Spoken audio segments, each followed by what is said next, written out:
Good evening. Welcome to the Underrated Sports Show with my brother and co-host D to the S to the 1. Let's get this announcements out the way. Yours truly, if you want to check anything out, know more about me. Yours truly, Jerry Thomas. That's my name. On Facebook, my Facebook group, all in caps, JT MVP. Think it for ourselves. Also, my Twitter account, all in caps, also at JT Blackman44.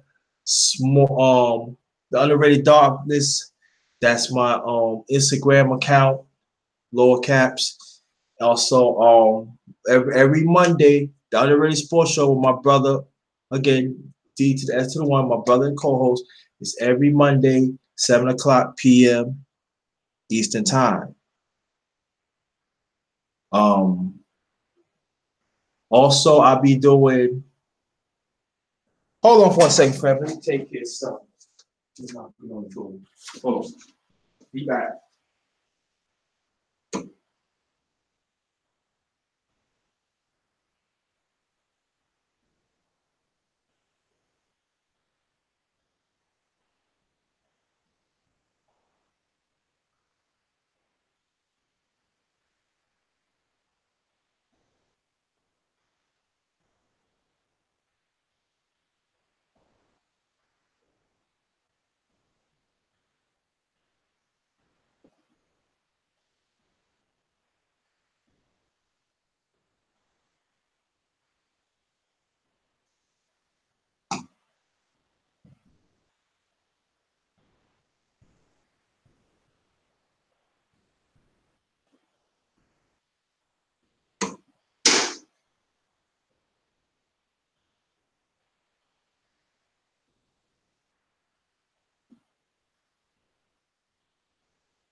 Oh. Yeah. Okay, no problem. Sorry about that, family. Sorry about that. Also, in November, I'll be doing a live stream, special live stream. Midterm elections of our perspective. Please check that out. Also, subscribe to me, Underrated Darkness. Hit the bell when I come with a powerful live stream. Share the stream. Very much appreciated. Also, check out my past live streaming videos. Let's get them likes and the views up. Very much appreciated. Also, subscribe to my brother. She Stay Sleep. Welcome, my brother. Good evening. How you doing? Peace, peace. What's going on, bro? I'm good. I'm good. Got sisters, you're on tonight. I got a good one for the sisters. Got a good one for the queens. I'm gonna read about Althea Gibson, the late great Althea Gibson. That Althea Gibson. That's one of my heroes, brother.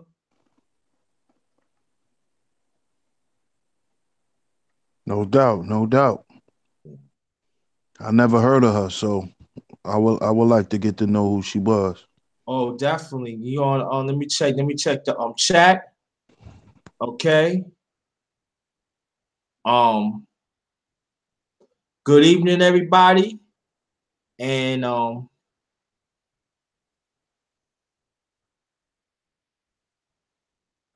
yeah, very underrated. Yeah. Maria Bada too. And she's a trendsetter too, brother. Yes. She really is. No, I think we got enough people in. Let me see. Let me get this up. That here she is, y'all. The late great Althea Gibson. Althea Gibson, August 25th, 1927. Man, that's the same year my late father born. All right, September. Did she pass away September 28th, 2003? Was an American tennis player and a professional golfer, and the first black athlete to cross color lines of international tennis.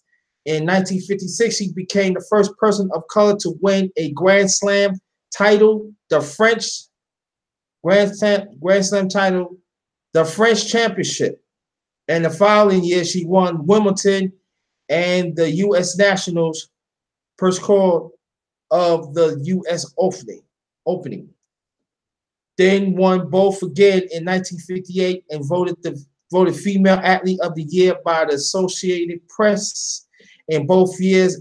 In all, she won 11 Grand Slam tournaments, including 6 double titles, and was inducted into the International Tennis Hall of Fame and the International Women's Sports Hall of Fame. She one of the greatest players ever lived, said Robert Ryland, a tennis contemporary and former coach of Venus and Serena Williams. Martina couldn't touch her. I think she beat the Williams sisters. In early 1960, she also became the first black player to compete on the women's professional golf tour.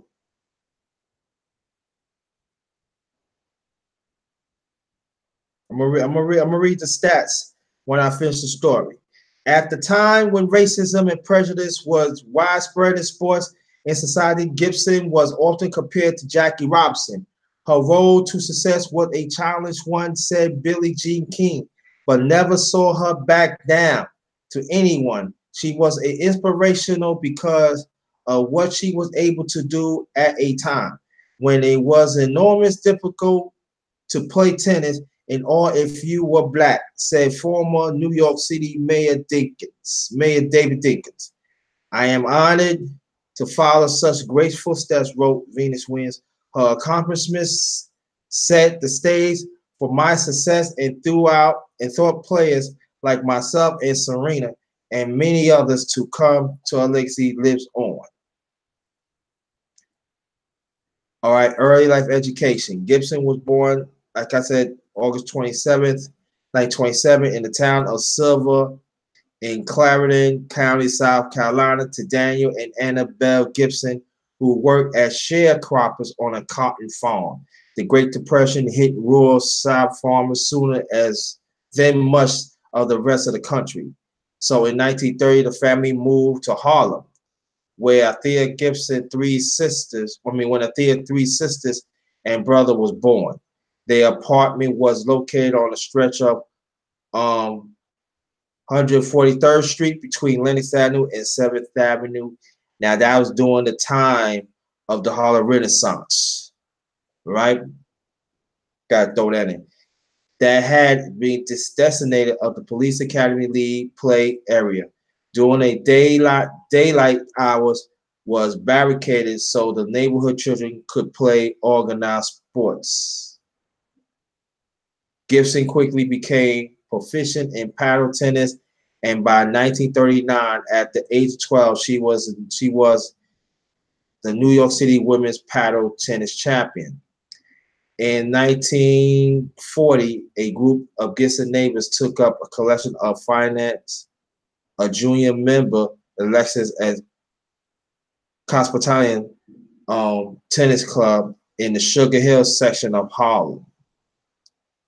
Also, Sugar Hill Club was there too. Famous.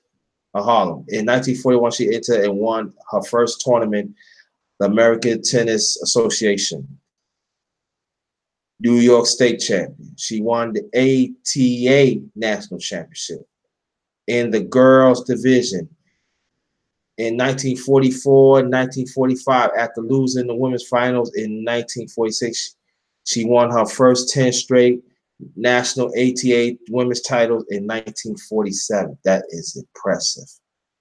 I knew that I was a usual talent girl through the grace of God.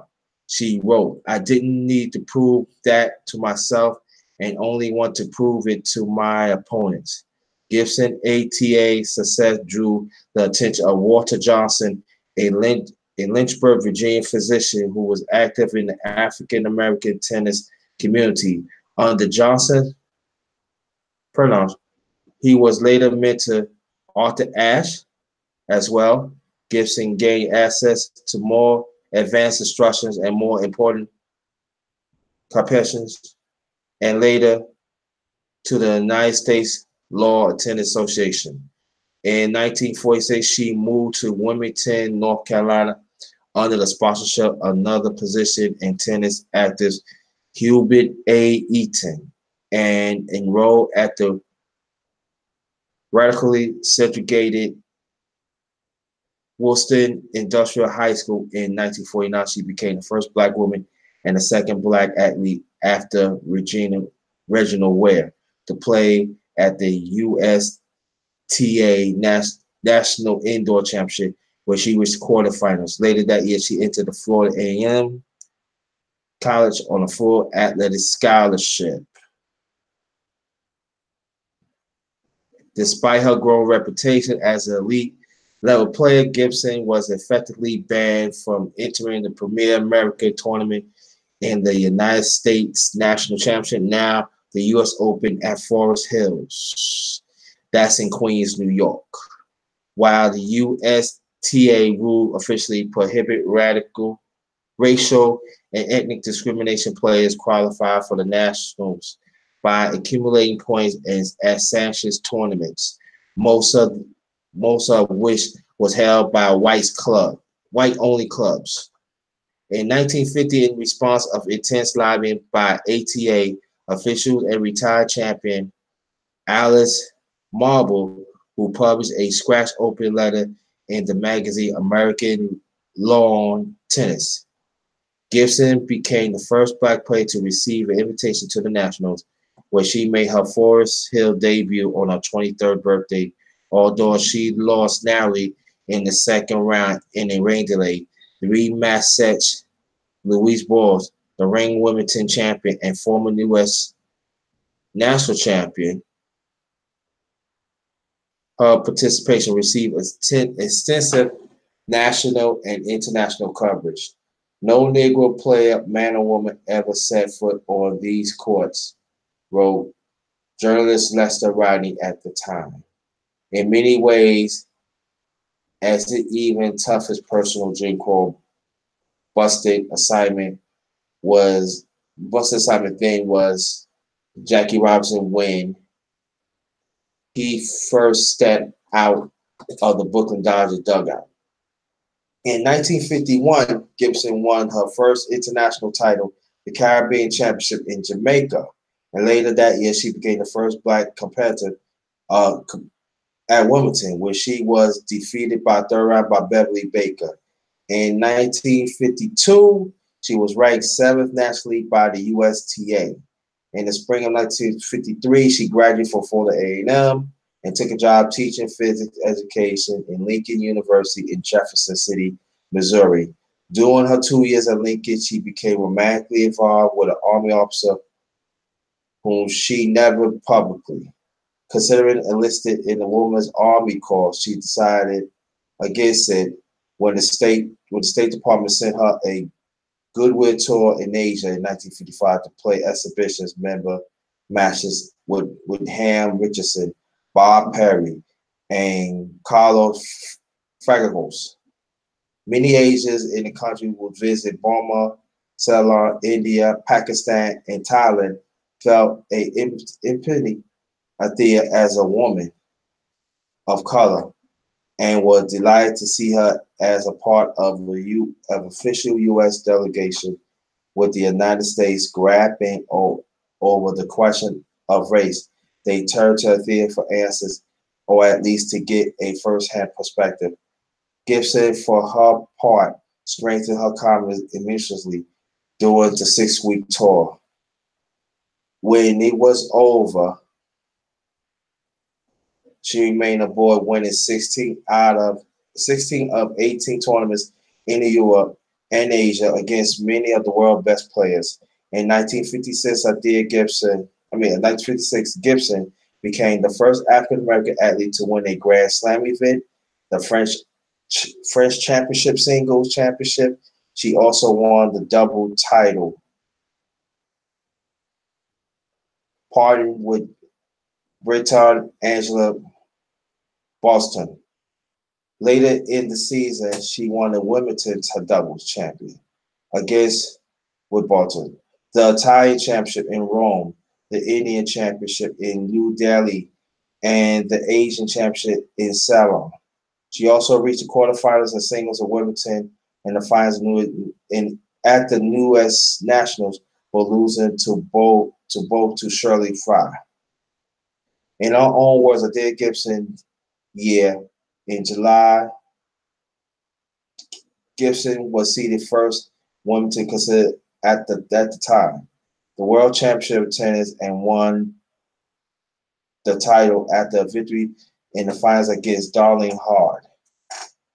She was the first black champion in the tournament 80-year history and first champion to receive the trophy personally from Queen Elizabeth II. Shaking hands with the Queen of England, she said, was a long way from being forced to sit in the color section of the bus. She won double championship as well. For the second year upon her return, Gibson became the only second black American at the Jesse Owens to honor with a ticker tape parade in New York City, and Mayor Robert F. Wagner Jr. presented her with a bronze medallion, the city's highest civilian award. A month later, she defeated Broad in 7 sets to win her first national championship. Winning Wimbledon was wonderful, she wrote, and it means a lot to me, but there's nothing quite winning the championship of your own country. In all, she reached the finals of 8 Grand Slams events in 1957, winning Wimbledon and U.S. national singles title, the Wimbledon and Australia double championship, and the U.S. mixed double crown, and finished second in Australian singles, U.S. doubles, and Wimbledon mixed doubles. At season, she broke another barrier at the first black player on the U.S. White Man Cup team, which defeated Great Britain 6-1. In 1958, Gibson successfully defended her Wimbledon and U.S. national titles and won her third straight Wimbledon double championship with a third different partner. That's impressive. And was #1 ranked woman in the world and in the United States. In both 1957 and 1958, she was named Female Athlete of the Year, Associated Press, both years, both gaining over 80% of the votes. In 1958, she also became the first black woman to appear on the cover of Sports Illustrated and Time. Let me read it again. She also became the first black woman to appear on the cover of Sports Illustrated and Time. Excuse me. That's big. All right. In 1958, she won 56 national and international singles and double titles. Gibson retired from amateur tennis prior to Open era, was no prize money at major tournaments, and direct endorsement deals was prohibited. Players was limited to mega expenses allowed strictly regulated by the USTA. The truth, to put it bluntly, is that my finance was heartbreaking shape. Excuse me. She wrote, "Beginning the Queen of Tennis is all well and good, but you can't eat a crown, or you can't send to Internal Revenue Service a thrown clip to their tax form. The landlord and grocery and tax collector are funny that the way they look, they like cold cash. I ran over an empty bank account, and I'm not going to fill it by playing amateur tennis. Professional tour for women was still 15 years away. so her opportunity was largely limited to promoting events. In 1959, she signed to play a series of exhibition matches against Carafagos before Harlem Globetrotters basketball games. At the tour ending, she won the singles and double titles at the Pepsi Cola World Pro Tennis Championship in Cleveland, but received only $500 in prize money. That sucks. During this period, Gibson also pursued her long-hair aspirations in the entertainment industry, a talented vocalist and saxophonist, and runner-up in the Apollo Theater amateur talent contest in 1943. She made her professional singing debut at W.C. Handy's 84 tribute at the World Story. Here, the W.C. Handy. It's a jazz and blues great. At the World Star Story in 1957, I need to throw that in. An executive from Dot Records was impressed by her performance. She decided to her record albums at popular standards. Thea Gibson Sings was released in 1959, and Gibson performed two its songs, the Ed Sullivan Show, May and July of that year, but sales was disappointing.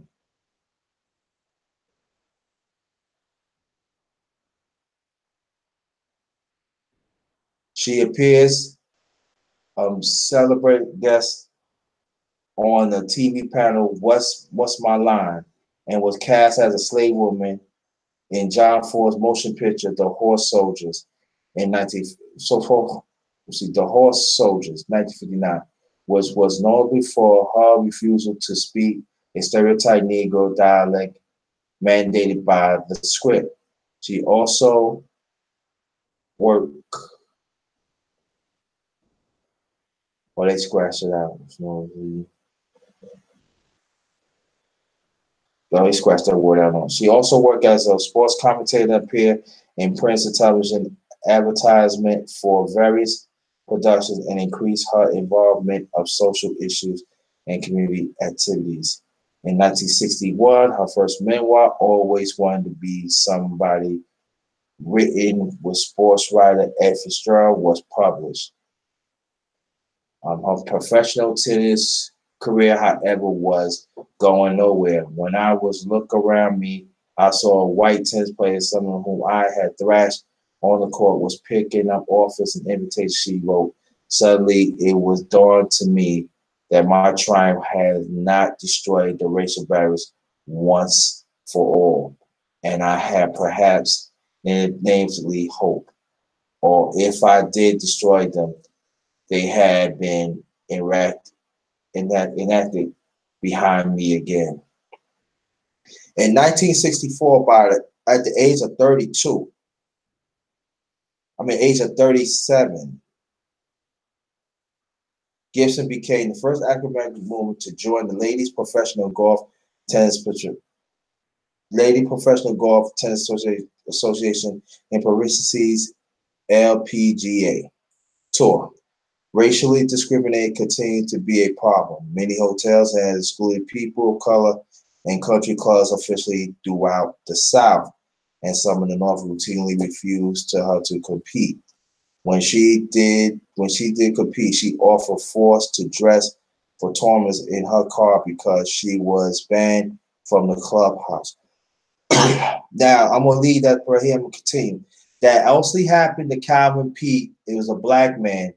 In 1975, they forced him to change somewhere else, so he had to change underneath a tree in 75. But I want to throw that in, let them know that this was actually happening. Although she was one of the LPGA top money winners for 5 years and won a car at the Diana Shaw tournament, her lifetime gold earnings would never exceed to $25,000. She made financial ends meet with various sponsor deals in support of her husband, William Devon, the brother of her best friend and fellow tennis player, Rosemary Devon, who she married in 1965 and divorced in 1976. While she broke course records doing individual rounds in several tournaments, Gibson's highest rank was 27th in 1966. At her best tournament finish was a tie for second after a three-way playoff at the 1970 Lynn Imkeep Imkeep Buick Open. She retired professionally golf at the end of 1978. Adia might have been a real player in consequence had she had started when she was young, said Julie Rankin. She came along a difficult time in golf, gaining support of a lot of people and quietly made a difference. In 1976, Gibson made to the finals of the ABC television program Superstars, finished first in basketball shooting and bowling, and runner-up in softball throwing. With the event of the Open era, she began entering major tennis tournaments again, but then in her 40s, she was unable to compete effectively against younger players. She also attempted a golf comeback in 1987 at age 60, with the goal of becoming the oldest active tour player, but unable to regain her tour card. Her second memoir, So Much to Live For, she articulated excuse me, her disappointments, including unfulfillment aspirations, paucity of endorsements and other professional opportunities, and the many obstacles of all sorts that was on her path over the years. In 1972, she began running Pepsi-Cola National Mobile Tennis Projects, which brought portable nets and other equipment to the unprivileged areas in major cities. She also ran multiple and other clinics and tennis outreach programs over the next 3 decades and coached numerous of rising competitors, including Leslie Ann and Zena Garrison. She pushed me if I was a pro, not a junior, wrote Garrison in her 2001 memoir. I owe the opportunity I received to her. In the early 1970s, Gibson began directing women's sports and recreating,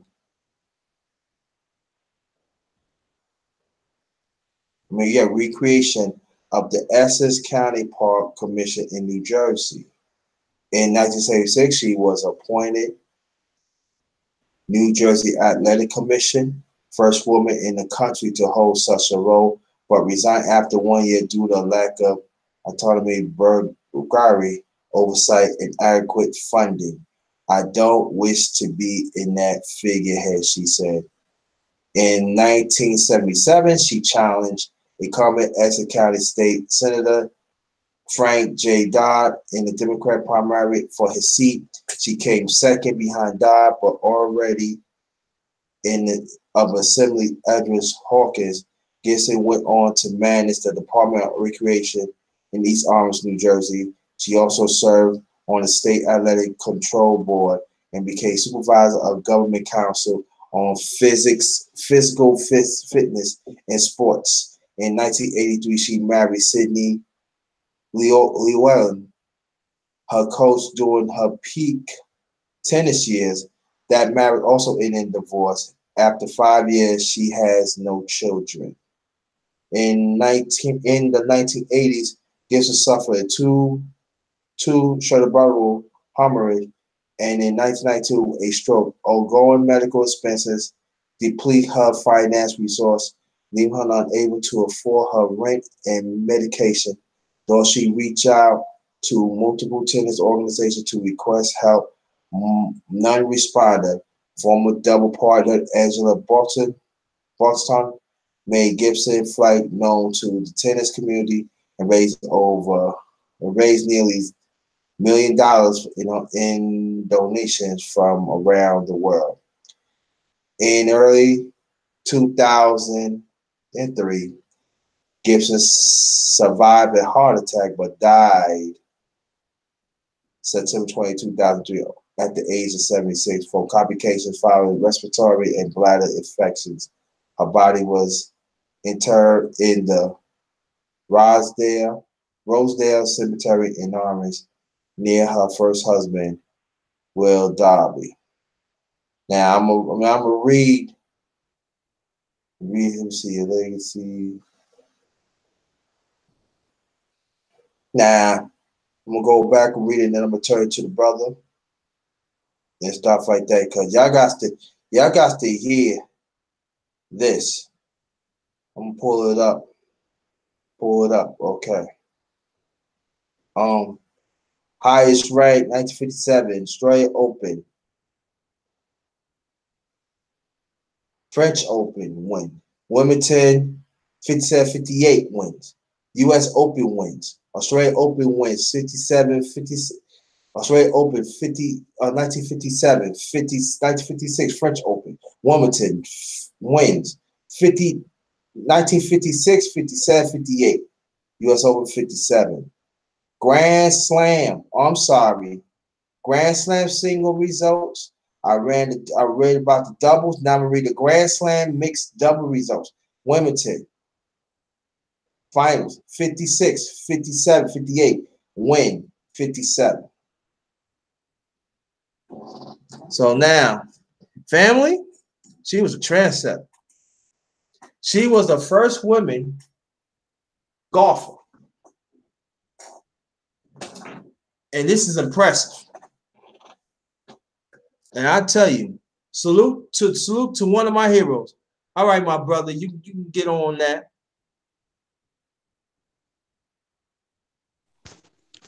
Well, I'm gonna just say, to all the black women out there that's listening, um, stop letting the sexist talk, you know,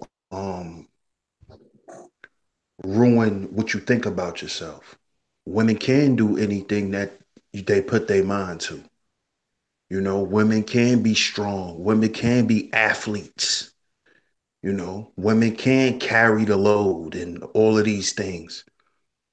Don't let these sexist men make you feel like there's certain things you can't do because there's plenty of women in history that have done it.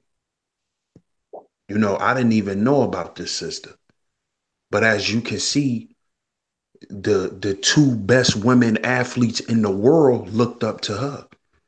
That's Venus and Serena. And those women are monsters, man. Them women intimidate some men. Like most dudes wouldn't know what to do with a body like them that them women have. They wouldn't know what to do with it. So stop letting these sexist men make you feel like you can't do certain things because a lot of the things that you all argue about that y'all can do has already been done. Mm-hmm. Y'all stood on the front line in politics and fought for black people. Y'all have been those women that put that work in when it was time to get, bloody for your people. Y'all have done that. Y'all have been warriors. Y'all have been revolutionaries. Y'all have been trendsetters in sports, music, everything.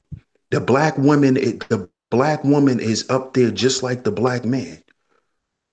So stop listening to that BS, man, from these dudes who just are sexist and look down on women. Mm-hmm. And dudes that always look down on women is because they don't want they don't want to they don't want y'all to see them as really being weak because they're the ones that are really weak. Mm-hmm. So this is a fine example. You have a woman, a well-known female athlete that was looked up to by the greatest female athletes, I'm gonna say, of all times. I don't think nobody gonna come after Serena and Venus. And I'm pretty sure they didn't expect any greater women to come after this woman. But you see, Serena and Venus came after her. So I believe there's gonna be some greater black women to come after Serena and Venus. So I hope this story encourages y'all sisters, Mhm. especially the ones who like sports and think that sports is just for men or that's a man thing. Stop saying that, sisters, because it's not true. Mhm. Because y'all put y'all work in and y'all are notable in sports too. Y'all just need to find out about it. So this is it's a great story, man. It's a great, you know, a great history lesson in sports, you know, and it's something that our women need to know. Cause maybe, some of these women that are listening, they may have a daughter who want to play sports, Mhm. and they can use, this woman's story as a form of encouragement. You can go back further than just Serena and Venus, and I'm pretty sure there's even other women, Mhm. you know, you could, there's women like Lisa Leslie, one of the first female basketball players to dunk a basketball in the game. Mhm. She went down in history for that. So and she's an all-time great WNBA player. So this is just a message out there to you sisters to let y'all know, if y'all got a daughter and she a tomboy and she want to play sports, let her play sports. She can make it in sports and be great. Mhm. Stop telling her that, she won't be recognized, because she will. If she's that good and she makes that impact, she can do it, and don't hold her back. She don't always have to be a cheerleader. She can play ball, you know. Mhm. So that's what this is a fine example of. And I think that it's good that our women should take heed to this, man. Because it's very, very important, because we hear a lot, especially on YouTube, a lot of our women, you know, they get made to feel like all they could do is, be domestic, Mhm. be domesticated, Mhm. Right. and that's not true. Right. That's not true. That's not true. Right. That should be part of what you're able to do. You should be able to cook and clean and do all of those things. But if you have skills in other places, those things should be noted also. We gotta stop suppressing our young women. All of our young women ain't meant to be models. Some of our young women could rap. Some of our young women could play basketball. Some of them could play football. Mhm. Young M.A., she used to play football before she started rapping. She was a football player. And she used to play with all dudes. She was on a football team. Mhm. You see what I'm saying? And now you have an all female football league Mhm. that exists. So, you know, um, this definitely should let y'all women know to stop listening to that BS, because Yeah. it's already been showed and proven plenty of times in recent history and in the past Yeah. that women have done some of the same shit men have done, same accolades, same sports, all of that. Mhm. So don't let it get to you no more, sisters, because it's in the books. It's already noted. It's written history already that y'all done did it. Y'all was some of the toughest warriors far as fighting. You Mhm. know, y'all was great sports players. Y'all great coaches in sports. Also, a lot of people don't know that Cheryl Miller is the one who taught her brother how to play ball. Mhm. She taught Reggie Miller how to shoot threes. And as a matter of fact, I believe some years ago, they showed them battling and she beat Reggie at shooting threes. Mm. Wow. Yeah. A lot of people don't know that about Cheryl Miller. Yeah, that's Cheryl Miller is better than her brother. much better than her brother. Very sound. I'm talking about she's sound. Yes. Yes. So, y'all women stop believing that shit, man. That's when you hear dudes doing that and saying stupid shit like that, like, oh, that's just for men and all of that. Those is just weak ass clown type of dudes, man. Stop listening to that. Yeah. Please, please. Because it's in the history books. Mm-hmm. Just look it up, and like I said, y'all could use this story to encourage our daughters. Mm-hmm. Yeah. You know, Right. And Nikki, you said NCAA records, nobody cares. Once you get once you put your email in the chat and let's talk about that.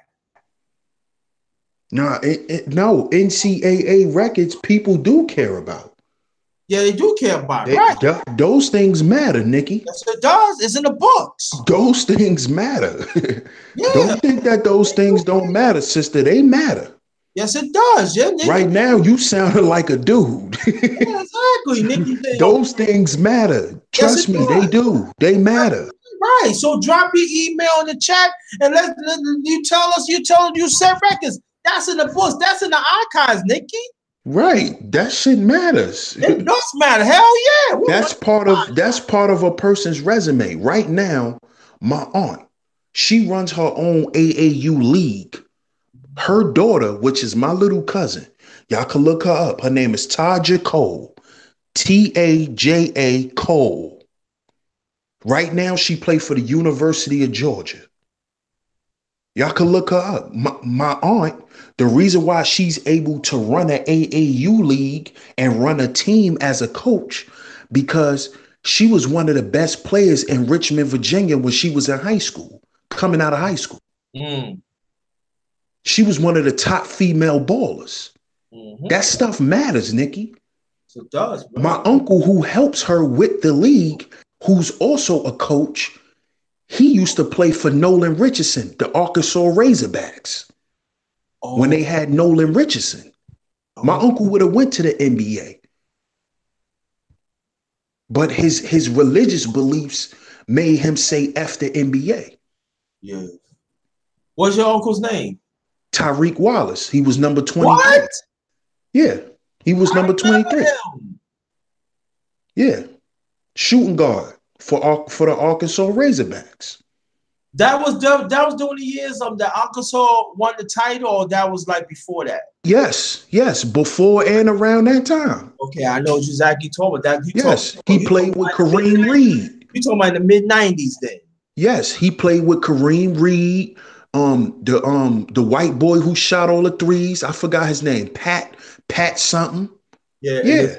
Scotty Thurman. Right. He played on the team before Nolan got sick. Because remember, a few years after that, Nolan got sick. Right. He played when Nolan Richardson was in his prime. Right, exactly. Mm-hmm. My uncle could have went to the NBA.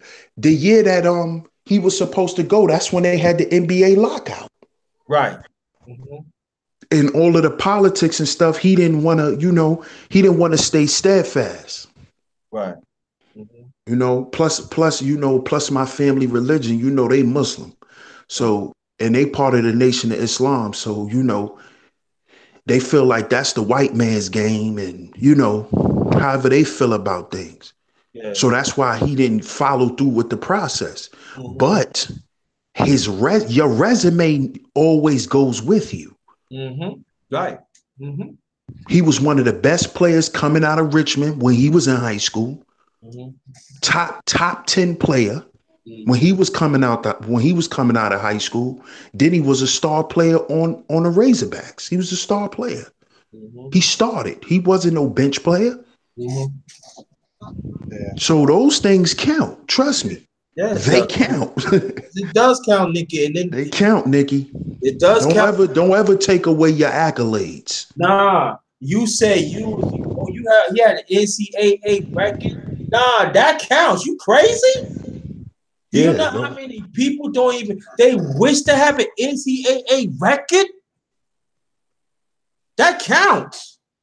But brother, what makes me pull up in one of Isaiah Gibson, I did a book report on Isaiah Gibson when I was matter of fact, I think that was during the time I first started doing book report. I was 7. And when I read about it, she impacted me so much because women, I want y'all to understand this too of the times because they know some these women these days, they gonna say all these men. You gotta understand at that time. That was doing the segregated and stuff. The black man was getting no rights either. But at the same time, but as a black woman, she had to go through those times practically by herself. I'm talking about the white woman counterparts. They don't want to have nothing to do with her. I want y'all to understand it very loud and clear because there's a certain thing, certain things be saying, oh, all men had these. No, no, no, no, no. The black man was oppressed too, just like y'all. And these white women for a long, long time has not give y'all the credit that y'all deserve. And until a certain extent, it's still happening today. But I'm gonna talk a little more about that in a few. But Idea Gibson means a lot to me. She means so much to me. When she passed away, I cried. Because to me, I know they talk about Serena Williams and stuff, no doubt about that.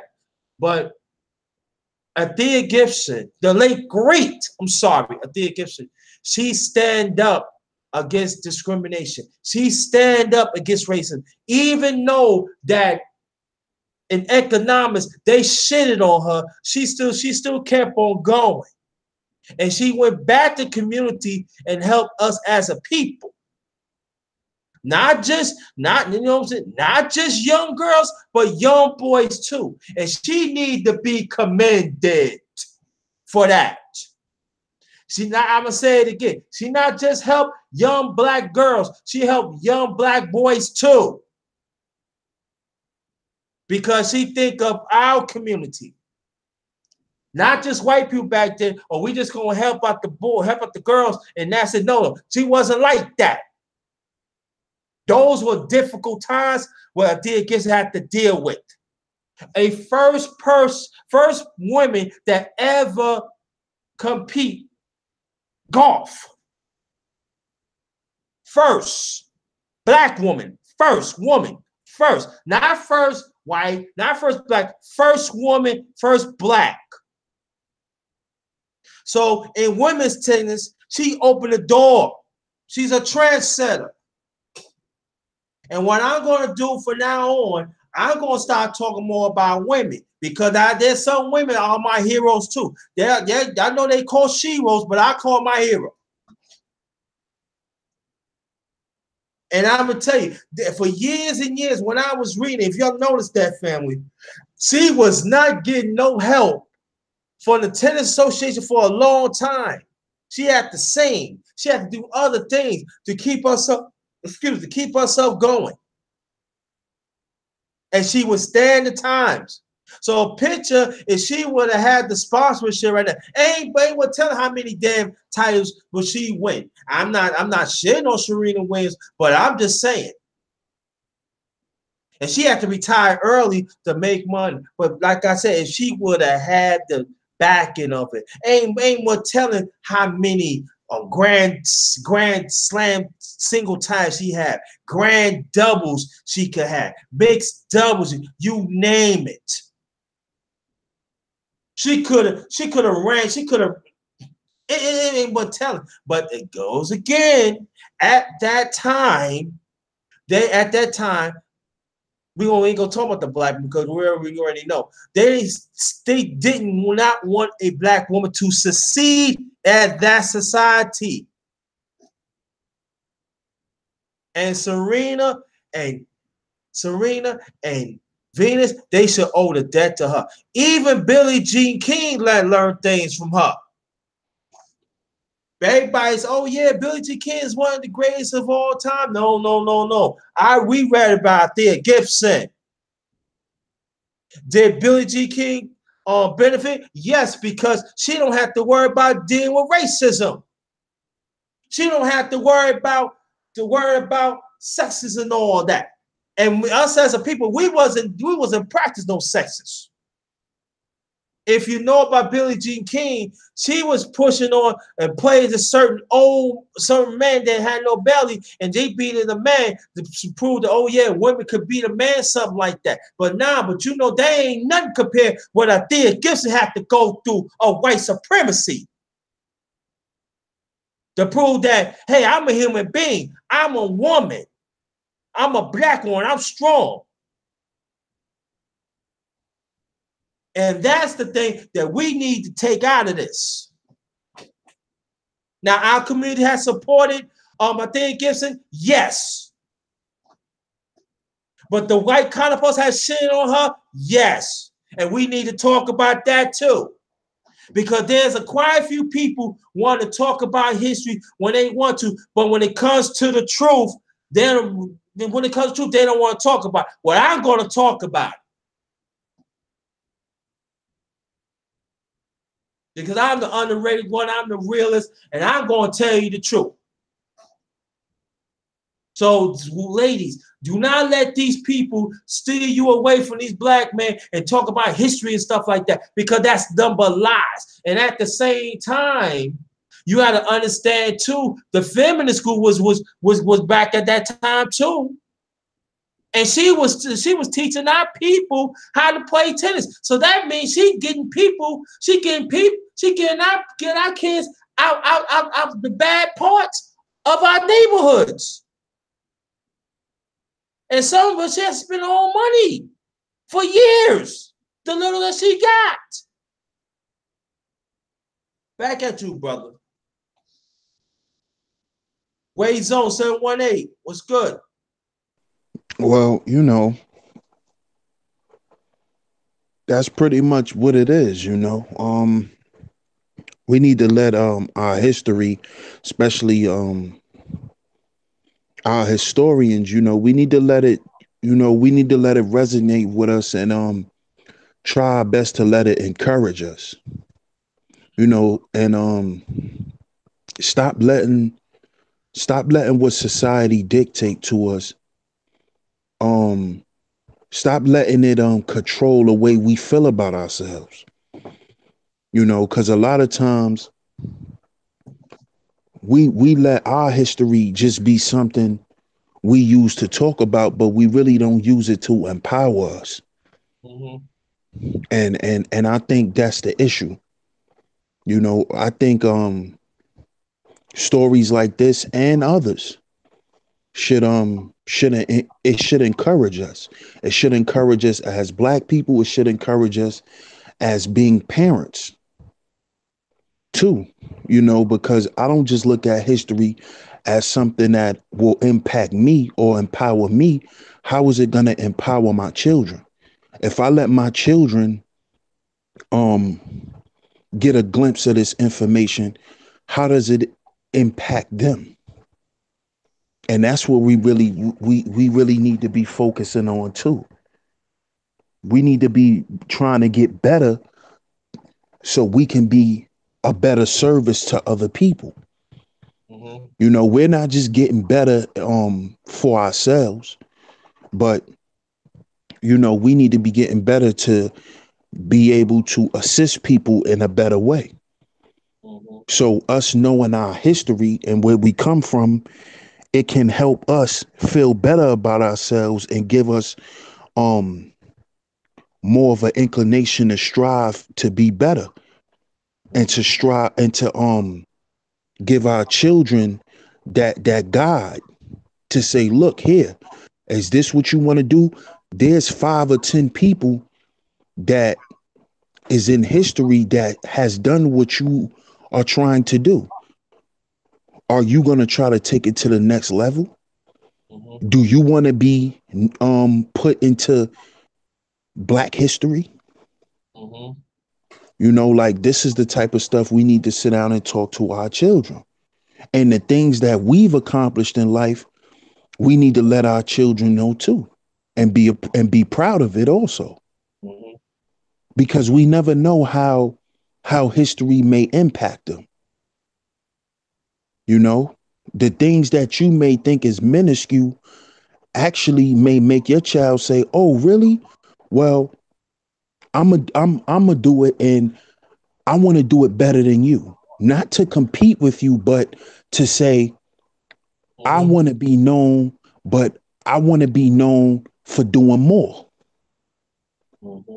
And isn't that all as parents we're trying to tell our children to do, to be better than us? Mm-hmm. You know? And Mm-hmm. that's what's important, man. So we need to start letting history encourage us to to help build the right character for our future. Mm-hmm. That's what history lessons need to do for our children.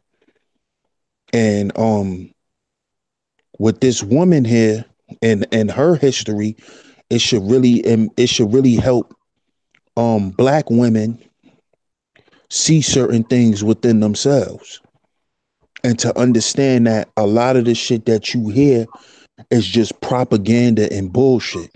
It's not true. Mm-hmm. Because when you go to the history books, black women have done a whole hell of a lot of shit. Mm-hmm. So stop looking down on yourself. Stop letting these men who just hate women dictate to you what you should be. Because you're more than that at the end of the day. And black women have constantly shown that throughout history. Mm-hmm. Shit, there's some black women who are stronger than black men. Mm-hmm.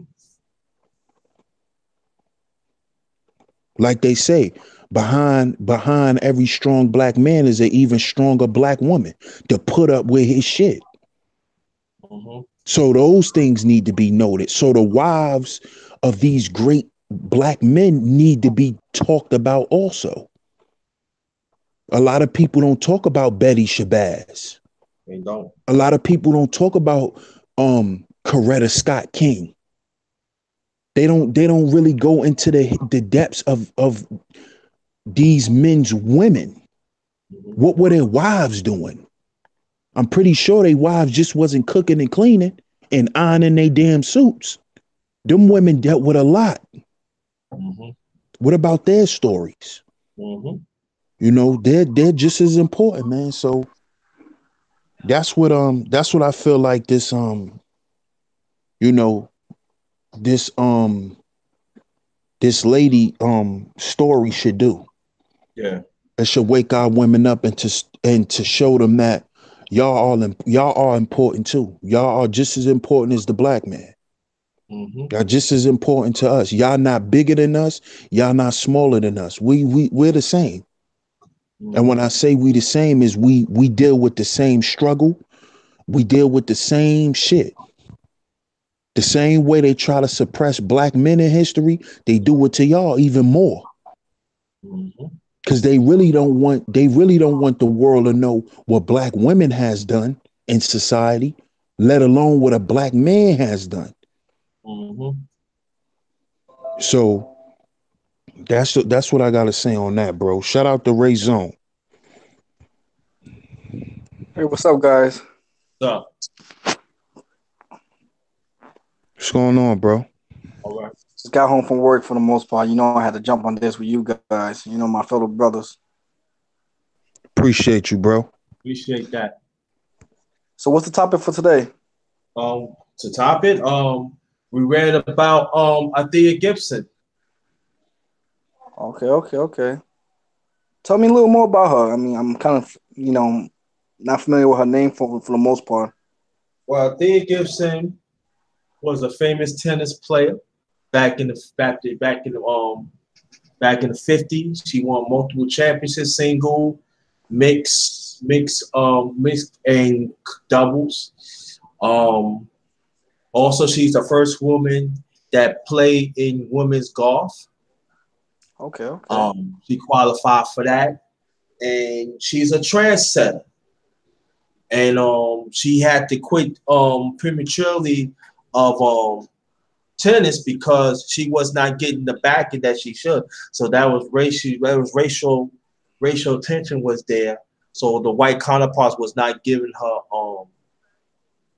sponsorships and everything. And despite all that, she went broke. So she had sang, and that kind of fell. But throughout the years, with the money that she started to get, she started to have tennis lessons for our community. I appreciate that. And then so she kept on pushing, and then she passed away. She was born in 1927. That's my father. I'll never forget. That's the year my late father was born. She passed away 2003, and she's our hero. So she is a trendsetter. And so when people talking about that, she opened the doors for tennis and stuff like that. She opened the door for tennis of us as a people, and especially for women's tennis. You know what's so crazy? You know what's crazy? You said that. Now her name sounds familiar because Billie, I think her name is Billie King, the famous female tennis player. Mm-hmm. She said something about her like she started tennis because of her influence in the women industry when it comes to the sports. She was, she was talking about her. That's why I was like, the name sounds familiar. So okay, so her influence is really powerful then. Yeah, it's very powerful. So that's to tell the truth. Like I told my brother, she stay asleep. She's one of my heroes. Like I told, she stay asleep. I did my book report on her when I was 7 years old. And so PCU P Money, and so for me, she's a strong black woman. And then like I was explaining when I was telling she stay asleep raised on 718. It wasn't about her, about women's rights. It's about us as a people. And she get back. You know what I'm saying? And it is a lot of political things really happening at that time. Because that's when women's rights said, "Oh yeah, we got to get more money than a man." But at that time, like I was explaining, like I was telling, she stay asleep. The black man wasn't making no money either. So picture she had to go through the times, especially like she was married. I believe 65. And then she got 65. And she got divorced in 76. But like she had to withstand all that. But she loved our people so much, and she had these tennis lessons for over 3 decades. Okay, this is like she was getting sick too. She still was giving us lessons, giving our young kids lessons, the young black boys and young black girls to get girls off the street. And that advocacy right there is not being talked about. I agree. So, but also, sorry. I was suggesting an idea since we are talking about this topic, and also I wanted to listen to Shibe, what he was saying.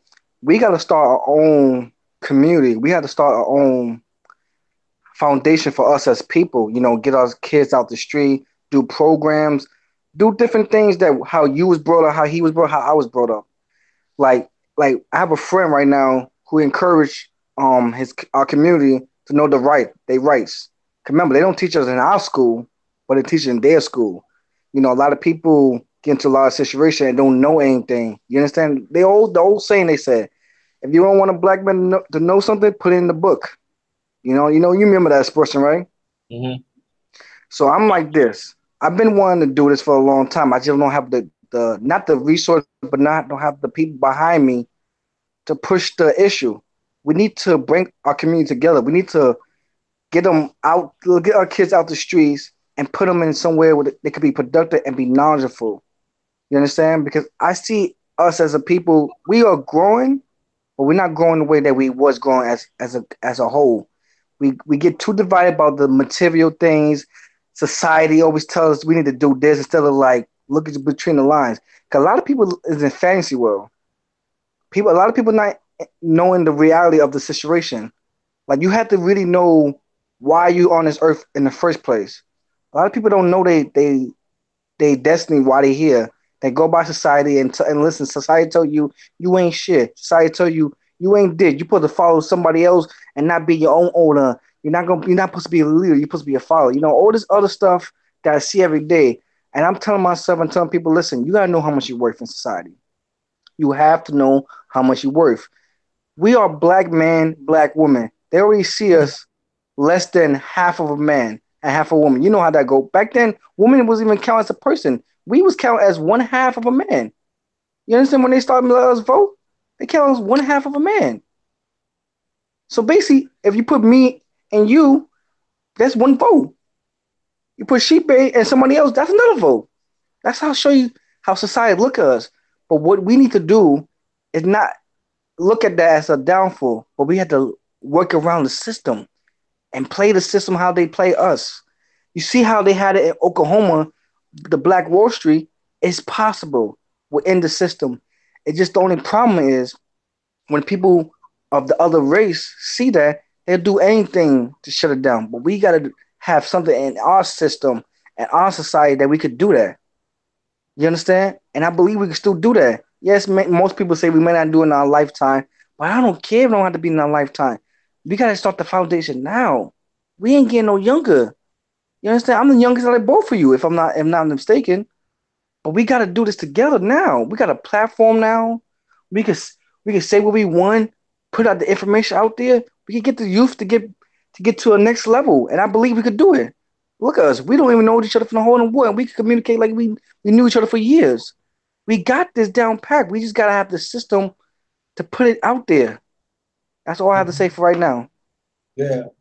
Before I get to you, she Stacy, my thing is raised on too, and that excellent points it is. But at the same time, we gotta go back. We gotta go back history too. We gotta start shelter our kids about the history in the past. They have to know who's the trendsetters in our community, who trendsetters of the world. Because when I did this book, I could tell you what happened. When I did this book, and I want other people in the chat and outside to know this. When I already knew Thea Gibson. I was going to do a story of Thea Gibson. They said, "What you do?" No, I want to do a story about Thea Gibson because she looks like me and she's a woman and she attacked me so much. And I had to fight. My parents had to come to the school. That's not the first time they come to school. They had to come to school too when I got older too. But that's another story. But they ain't want me to do anything, say anything about I did get so what you did, Big JK? She don't look like me. She don't have the impact. Because see, there's a difference of Billie Jean King and Thea Gibson. See, Billie Jean King, on her own right, was a great tennis player, but she reached the benefit of Thea Gibson. And at the same time, she did play to sexist for a very long time. She did play to the feminist movement for a long time. And sister, you have to understand that. But Thea Gibson, she didn't let that get in the way. She empowered black women. Yes, I agree on that. But she did not let it get in the way. She still spearheaded and make sure that she there for us as a people. A strong warrior. And she need to be respected. She need to be on a high pedestal in our community. As long as this is my platform, I ain't gonna make sure that. All right, she stay asleep.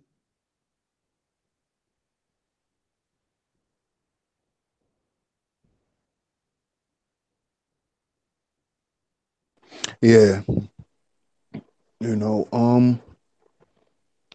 to what Raison was saying, I totally agree. I agree. There is certain things that we definitely need to start doing, but the first thing we need to do is we need to unify in thought. That's the first thing we need to do. We need to unify first. Once we unify, then we can organize. Mm-hmm. That's the first thing. So, and that's the problem. And that's what these people spend their money on, as far as the system. That's what they keep the system inundated with. Propaganda. And they spend a lot of money, billions and billions of dollars to keep us separated at mind and at heart. See, that's what they spend their money on, that type of stuff. So we got to understand what's going on. I'll be right back, bro. All right. Brother Rob, you wanna get on? You wanna get on the panel? If not, it could be another time. But now, oh yeah, sisters, I got another one next week. Oh, the brothers drop off. Let me get them back. Let me see. Oh no, they didn't. Oh, but that's for me. So, brother Rob, damn, cut this line on. If you want to get on, let me know. But for me, that we had to go back in history. We had to learn the times, excuse me, that our sisters, that our queens had been through.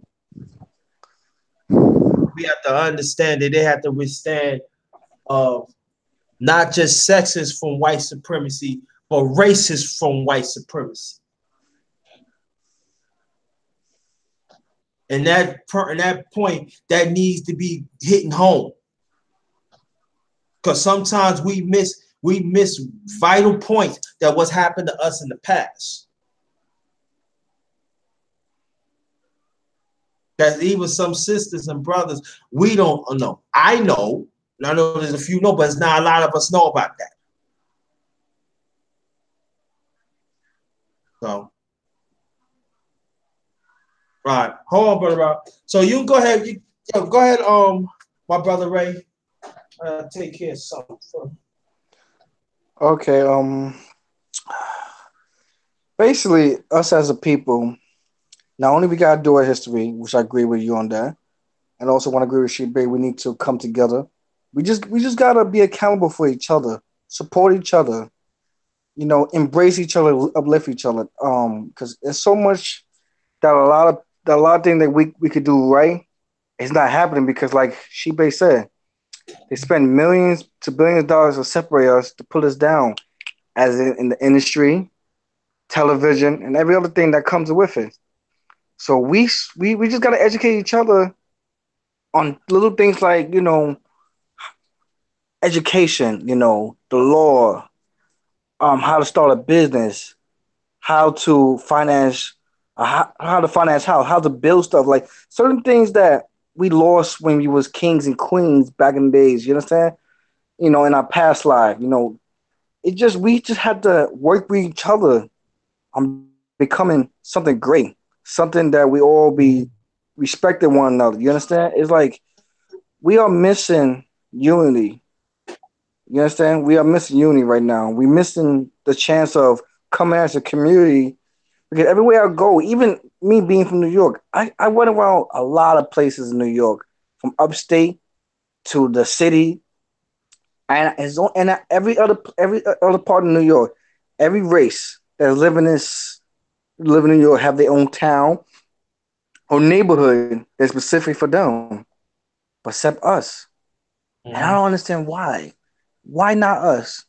I mean, I know why not us, but why not us? We could do that. We can make that happen. But we disconnected from each other, and we disconnected each other from spiritually as well. So it's like we got to get in tune with everything we can to become this greatness that we was as a nation. We need to bring back what we lost. We need to do our resource and get back to the trenders that started all this, like the speakers like Malcolm X, Martin Luther King, James Bowen, and so many of them. I could go on with the list. Different leaders that help us got to what we did, sacrifice life, time, dedication. You understand? We have to do this. We got to be accountable for us and us ourselves. Even though we always get supposedly blaming the white man, white supremacy, but we could get through that. We've been alive so much. We got through slavery, we got through torture, we got through all that, and still here, and they still trying their best to wipe us out, knowing that they could never do that. They could never do that. If they do that, they have to wipe themselves out. So you gotta look at this, my brother and sister. We have to know our value in life, in this system, in anything. We have to get where we gotta go. We gotta do this for us and us alone.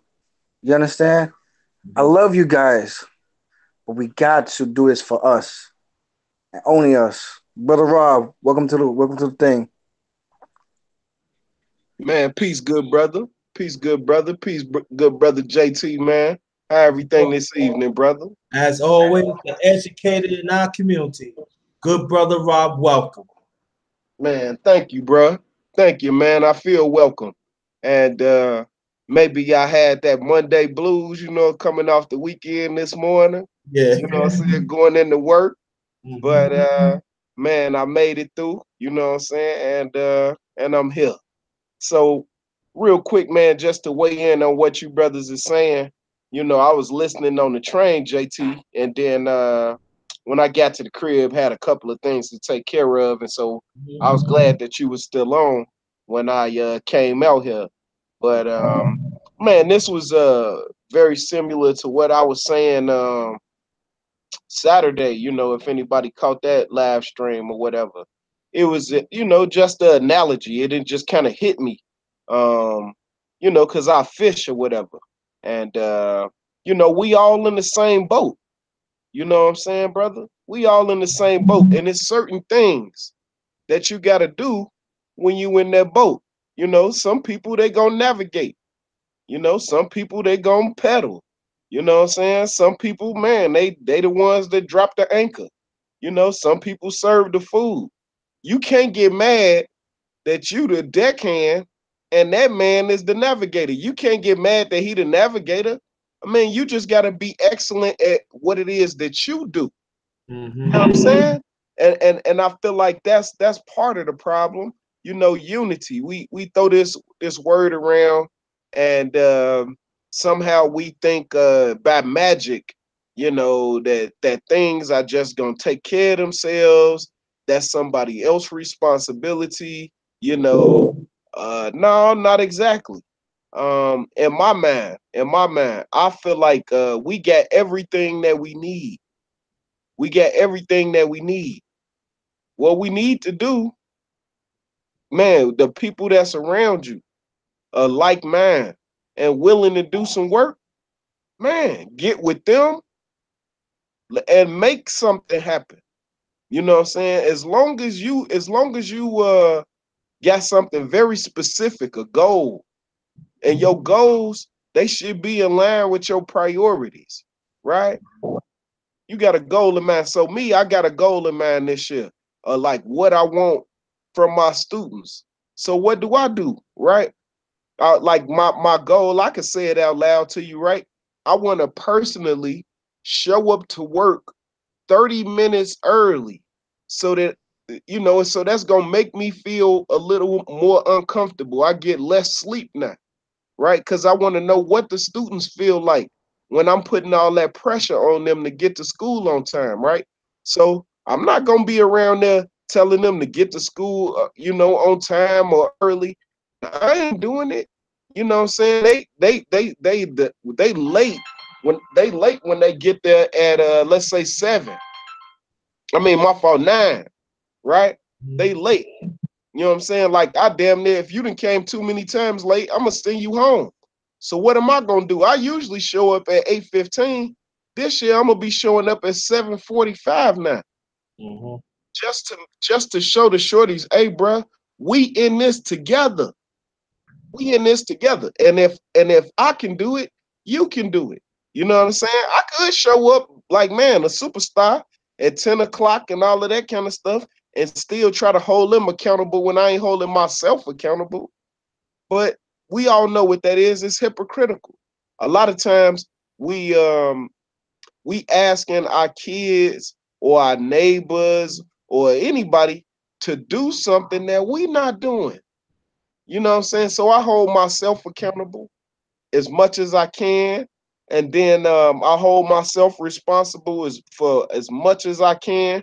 And I mean, from there, you know, if I can't do it personally, I'm a model the behavior that I'm looking for our kids to have. But you know, just to build on that analogy, man, we in this boat together. If you rowing against us, we going in circles. If you just got your paddle in the water and you ain't rowing at all, you creating drag. It make it harder for us to get where we trying to go. And if your ass is just sitting on the boat and you ain't doing nothing, you is dead weight, fam. Find you something to get involved in.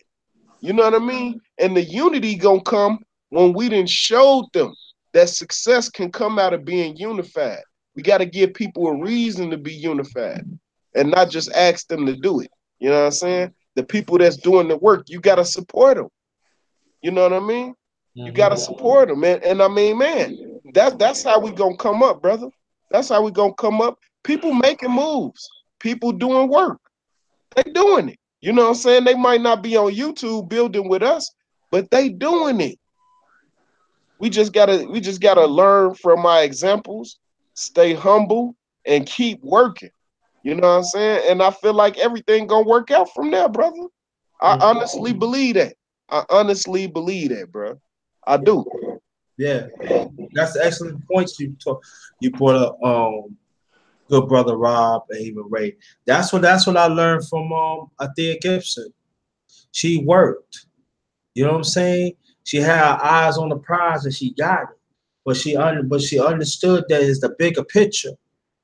And with a lot of trials and tribulations she had to overcome at that time, you know, it really impressed me. It really moved me, but it moved me right now. And I feel that in our community, we don't salute the trendsetter. We sometimes we salute the man trendsetter, but we don't even salute them. But the women, you know, is always so. Women say no, they support us too. They fight for our community too. And that point needs to be addressed a lot more. You know, like I said before you got on, brother, I was telling Ray Zone, you know, here the sister, she had to deal with white supremacy and sexism at the same time. Not for my community, but for white supremacy. And she had to overcome a lot of economics too, because they was not giving her just due of economics. But she made it through. So first woman that entered the golf tournament as a woman. These are the talk. These are the things we need to talk about. Sonny Boss talk. What's good, family? So Athea Gibson, better salute. No,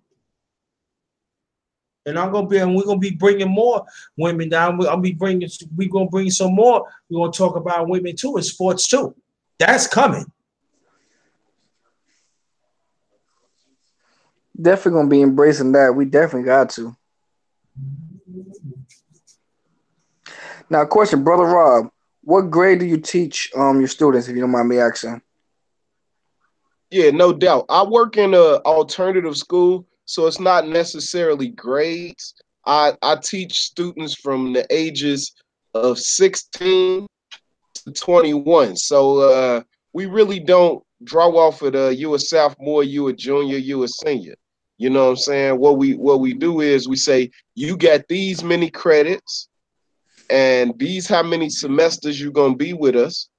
Your GPA need to be XYZ because you talking about you want to go to college, right? So you see what I'm saying? So we give them a plan. And then whatever that however much time that is, that's how I know how much time I have to work with them. You know, so a kid can come to me, they got 4 credits, but they could be 18. You see what I mean?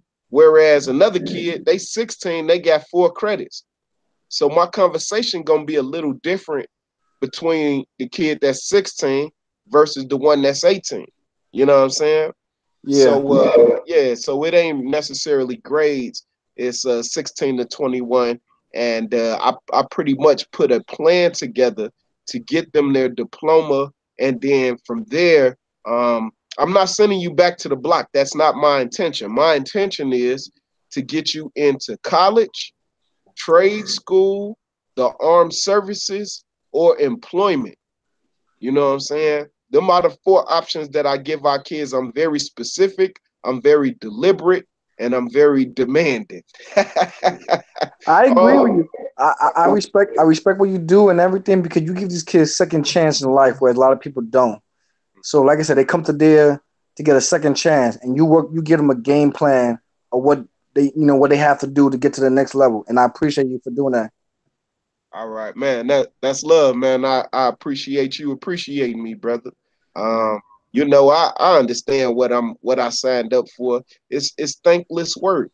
You know what I'm saying? It's thankless work. I it ain't like people like, oh, thank you for doing this or doing that for my kid, saying whoa, whoa, whoa, whoa. I rarely do I see a parent until graduation or it's time to buy some prom tickets. You know what I'm saying? That's when I see parents. So I got my work cut out for me, you know what I'm saying? But it's all good, bro, because it's rewarding at the end. I appreciate it, man. Like I said, I appreciate what you've done, and I appreciate you continue the hard work. The only thing I might have a slight disagreement is just the army, but that's my own personal belief. Even though I'm back from a military background, but everything else I agree with. But that's another side note. I will talk to you on a different note on that. Oh yeah, hey, trust me, uh even though that is an option, that's not the option that I push. I And know. but because of by the fact that I work in a school, I have to at least throw it out there. But what I do is I explain the ramifications behind making each choice. You know what I'm saying? Like if you go to college, understand. You know what I'm saying? You want college to work for these. This is a conversation I'm having with the kid. You know what I'm saying? Understand. We want your GPA high so that you can get some scholarships, so that you can balance that debt, so that you can negotiate that debt. You know what I'm saying? That you're gonna get while you're trying to get a degree. If you go into employment, understand you're not gonna have a degree. So you're gonna have to work extremely hard, be well spoken, professional, and all of this in order to be able to move up in the company. But while you working there, you know what I'm saying? You want to find out how are they making their money? Is this idea, is it duplicatable? Because if it's duplicatable, in a couple of years, you come back and you holler at me, I'm gonna walk you over there to the urban league so that they can help you get your business plan together and get your credit together so that you can start becoming a competitor of the job that you was just working at. So these are the conversations that I have with our young people. But I mean, the armed services, some people use it for their advantage. You know what I mean? They still black power. They just, in the Marines. You know what I'm saying? That's all. I agree. I agree. I'm not. I have nothing really against it, but like I'm just saying why I said my opinion about that because we live in a country that don't respect us. Just because you're in the service with different race, that's fine. They come together. I agree, but they don't believe in us. You understand? They don't care that we fought. We could go back Yeah. to history, and I prove to that they don't care about us. We were just extra bodies. You understand? We was just there to fight in a war that we were slaves. Let's just keep it. We were slaves in the wars. You know, we rather die before let a owner kill us. You feel me? That's the only way we Yeah. was free when it comes to that term. Mm. All right. Yo, let don't want to get sunny. Let's get sunny. Let's get sunny in on the conversation. We talking about different things, but we talking about the history of the late great Althea Gibson. Are you familiar with that, Sonny? My brother. Nay, brother, I'm not familiar with the sister, but I would like to chime in with the brothers we just said, if you wouldn't Okay. mind. Well, you can chime in, but I want to tell you a little story about it. 'Cause we did it. Althea Gibson was one of the first women tennis players back in the 50s. Was a major star, and she won consecutive single titles, mixed couple titles, and couple titles. And what happened was that throughout her career, she was not paid that she's supposed to because she was not professional. They said at the time they didn't consider them professional, And so what happened was she had to um leave it prematurely. And she started to sing. It didn't work, and she was in some pictures that didn't work. But then also she became the first woman to be part of the golf. Yeah, she started that. But throughout the years, she been persevered. She been getting a little money here and there, and then like for 30 years, she have her own tennis clinic to teach our young people to play tennis, not just not just black girls, but young black boys. And she had to go against white supremacy and also the sexist part of it. And when I was explaining to the brothers, Billie Jean King came after her. She had to play against, they had to play against a man, but Billie Jean King, was practicing, sexist and all like that. But as the late great Thea Gibson, she stuck with our community, and she did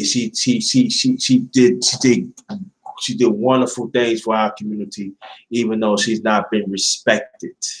So that's it basically about. Word. Well, honest to the sister, man, for her hard work. You know what I mean? Everything that she had to do, everything that she had to go through to accomplish everything that she did. You know what I mean?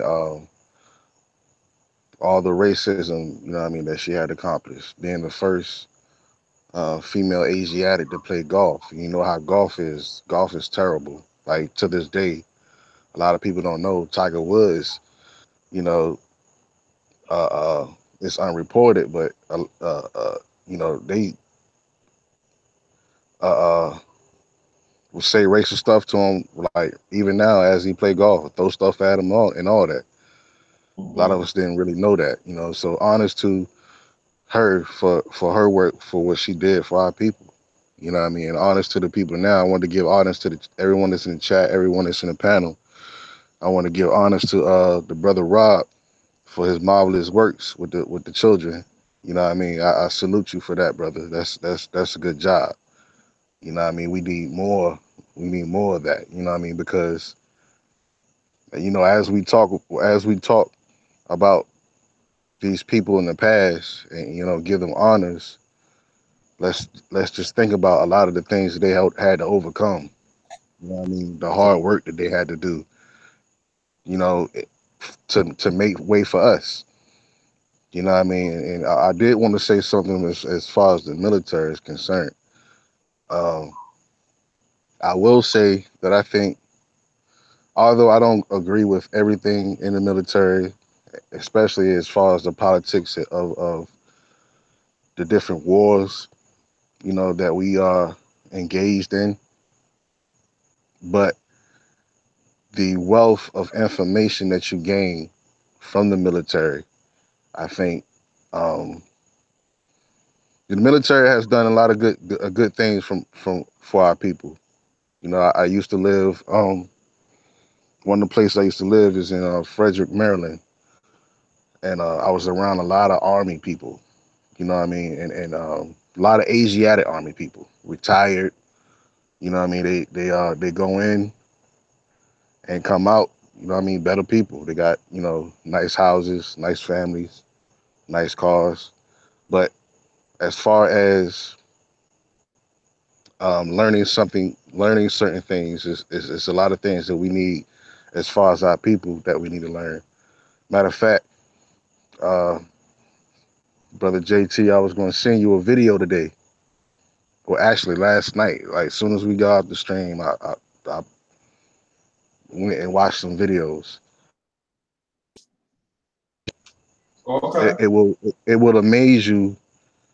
Like if we got a long way to go. Like if it had to come down to uh, us having to defend ourselves, we're kind of behind the eight ball because the stuff that they are practicing, and I'm not trying to shift the conversation or anything like that, but the brother mentioned military. There are some pluses in it. There are some minuses in it.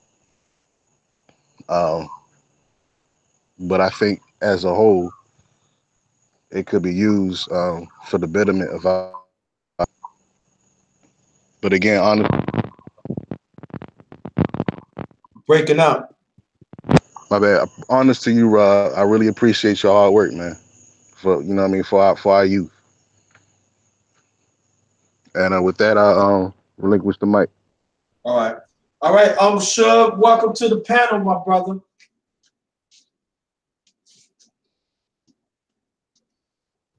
Man, peace and happiness to all the brothers, man. What's up with y'all? I don't even know what y'all discussing though, Jay. You know? They was talking about different things, politics, stuff. But are you familiar with the sister, the late great Althea Gibson? Althea Gibson? No, I ain't familiar with her. Well, I'm a feeling she's one of the first reigning champions of sport, a reigning champion of tennis back in the 50s. She won single titles, she won double titles, and she premature have to retire because she didn't have enough sponsorship to really go. So she's embarked on music that didn't work out, and certain things that she didn't embark, it didn't happen. So what happened throughout the years? Also, she's the first woman that helped started women's golf, and first woman and black woman. And throughout the years, she got a little money, but it was still wasn't enough. So she had to fight and withstand everything. So for 3 decades, she was teaching our young boys and young girls tennis to get them off the streets. Now I forgot to say this too. She is international Hall of Fame tennis. She yeah, Hall of Fame and United States Hall of Fame. Single and doubles. Not that many tennis players could accomplish that. And that basically what we was talking about tonight, and then it spilled with about politics and stuff. Got you. Yeah, well, yeah. I ain't hip to her, man, but yeah, she sounded like she was powerful, man. She sounded like she made a big contribution to tennis. Mm-hmm. Golf, I mean, huge. Both. Yeah, both. Damn, right. Damn. Thought about that. Yeah, so when I was telling the brothers, brother Uncle Sure, she was one of my heroes, and that's what's like basically about. So brothers like talking about politics and stuff, and another.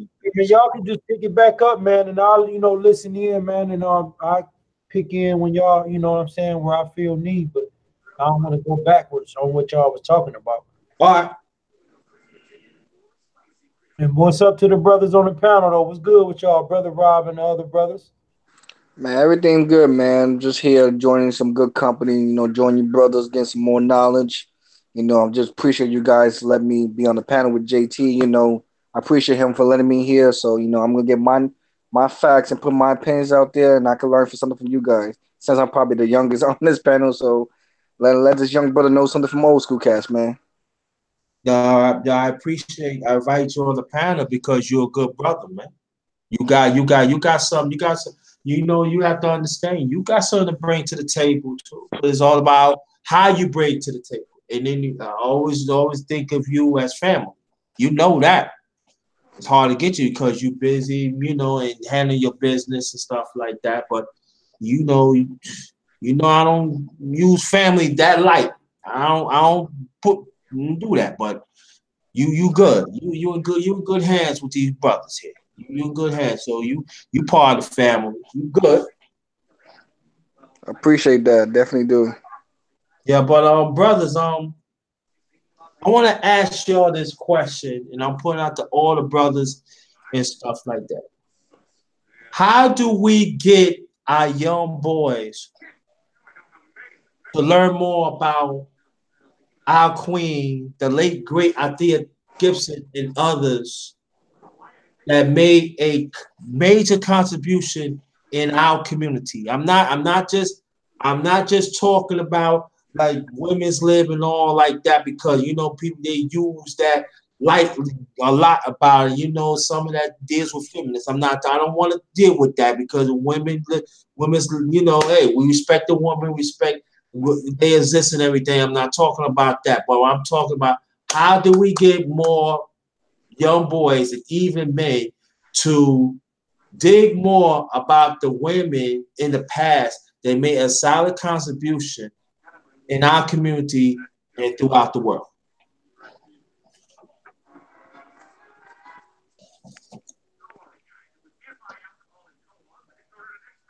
Brother Rob, matter of fact, you're going to start it off.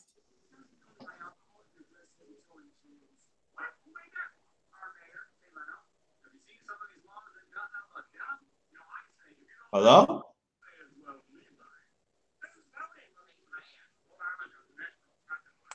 Anybody's there? Yeah, Brother Rob. Sonny? Damn, what happens to everybody?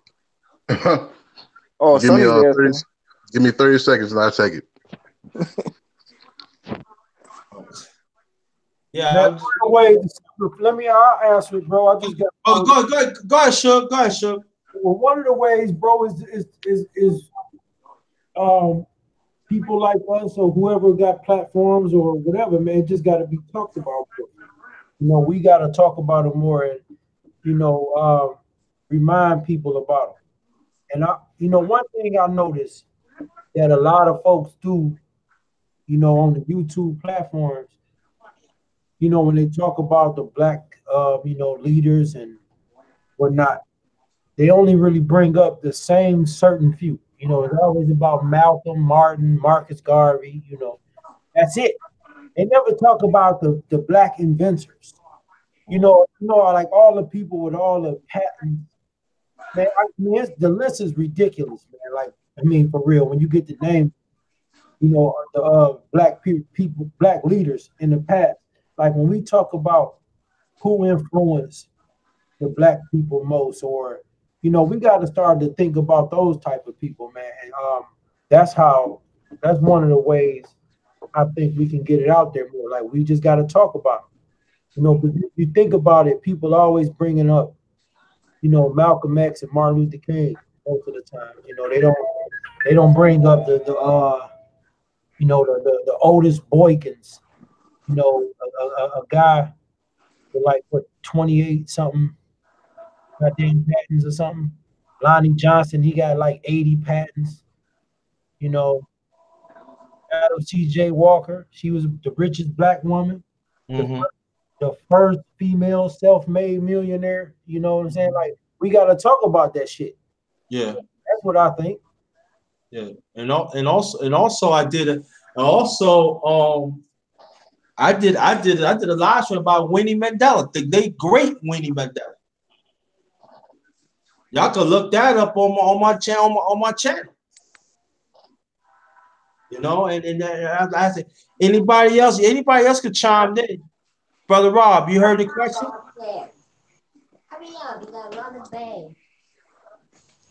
Indeed. I'll chime in. Go ahead. So I don't know, maybe mine is a little bit more complicated, but I do think that um I feel like we need to have our own schools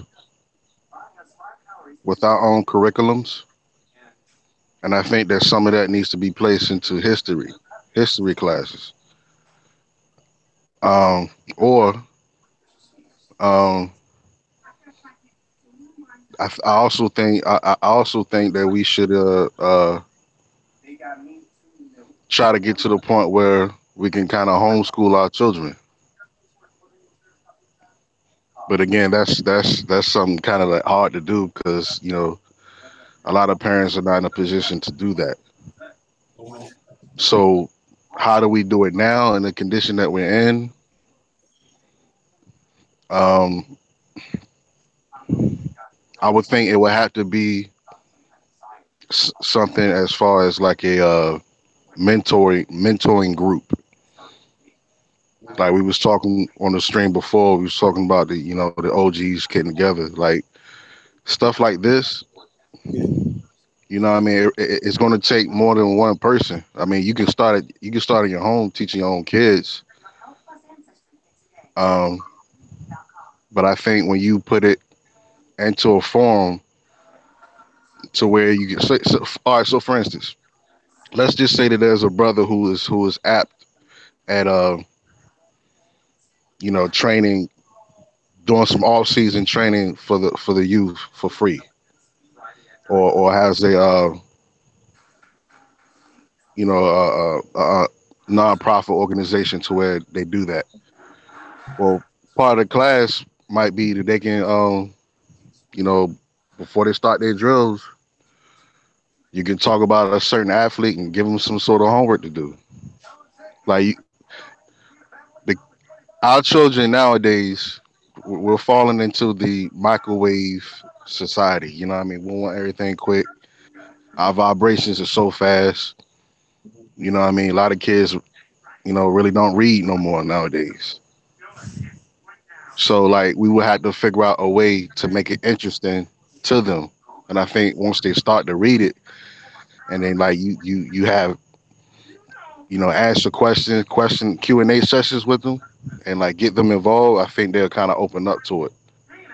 But that would be like my idea for. I don't know the real solution, but I think that'll be a good start. Okay. Yo, shout out to my sister, actual sister, Autonomy TV.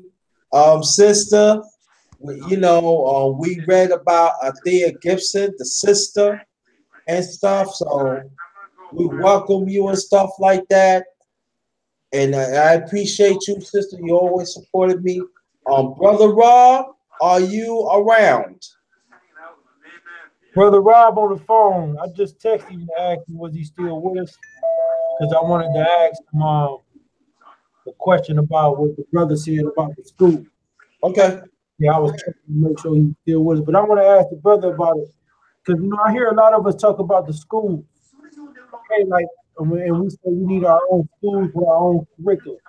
Like, do you think that we can put a curriculum together that we gonna be able to take and apply to this society and this, the way this world is being, constructed? And do you really think we can maintain those schools? Because looking at what I just talked about the school stuff with Umar and them last night, and it kind of opened my eyes up to what it takes to maintain the school. The stuff that LeBron James is contributing ain't even enough. It still takes a lot more.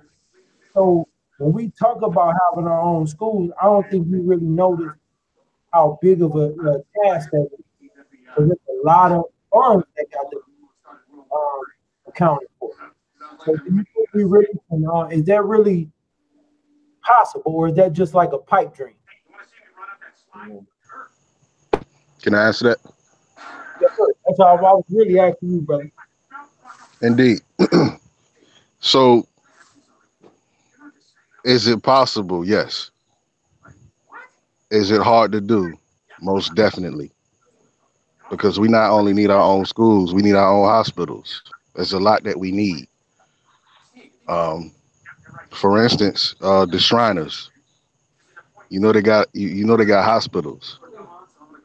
You know what I mean? So everything that we need can be done, but it has to be done in steps. For instance, I advise our people. I think our people we need to get into business. You know what I mean? I think we should run our homes as a business. Once you get that business started, You know what I mean? The goal is to get as many. All right, so this is my. I'll tell you my goal, and so I'll break it down to you so you'll understand what I'm trying to do. So a lot of time, well, I'm starting a business, and I'm also looking to invest in people who have a great business idea. Eventually, I would like to start a investors group. But in order to have an investors group, you got to have some people with some businesses that who are not in the red that can actually invest in something else. So if you have, let's just say, throw a number out there, 10 people out there to invest in a particular business, the from there, it's a whole lot of things you could do. You could start a chain of restaurants. One McDonald's restaurant can bring the owner over $1 million per year. That's just one store. You know what I mean? We all we had to do is look into ourselves to find out what we need, what the target market is for whatever business that we're trying to erect. Because all we had to do is study ourselves. We are the biggest consumers. We know what we like. Hey, You know hey, what I hey, mean? Sonny. Hey, what city are you in again, brother? I'm in VA. I'm like 30 minutes away from brother JT. Oh, okay. So you in VA. All right, all right, all right. Hey, man, I got some ideas right around what you talking about, but I don't want to talk about it, you know what I'm saying, on the platform like this, you know what I'm saying? But we need to talk off air, bro. I'm gonna hit you up, man. You got my Okay. email? Yes, sir. I got it. Okay. And I love to chop it up with you, brother. Okay. Yes, sir. Cool. Cool. All right. DS1, you want to chime in, brother? Let me ask the question first. So, how do us as brothers get these young men to learn more about the women in the past that made contributions in our community? How do we go about doing that?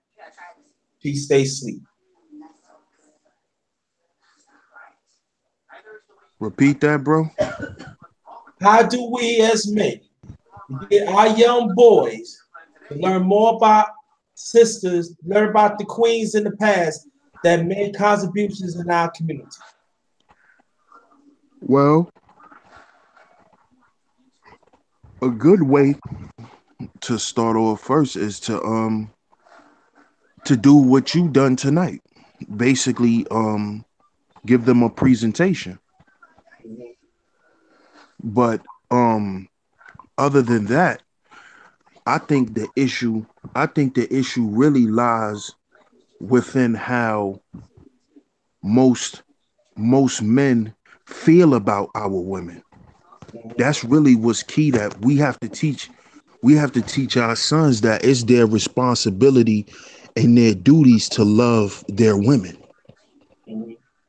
Regardless to whatever they're gonna go through with women, never give up on your women. You know, understand that there's things you're gonna go through with women. You're going to experience heartbreak.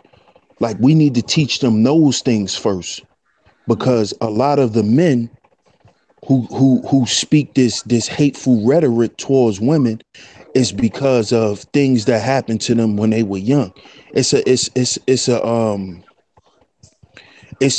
men go through go through situations with black women, and then what they do is they try to label all black women and put them in a box, and want to talk certain shit about them. you know I think that needs to change first, because we could teach young boys, women who's done things for them, for their people and stuff like that.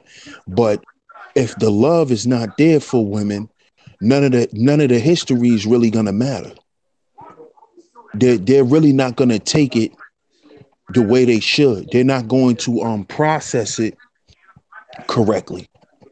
the message is really not going to get over to them the way it should if they don't know first that it's important to love their women and to learn to forgive. There's we need to teach them those certain things first, because it's a very big thing where um black men and women hate each other, and it's always speaking from a gender standpoint. Oh, well, black men do this. Oh no, well, black women do this.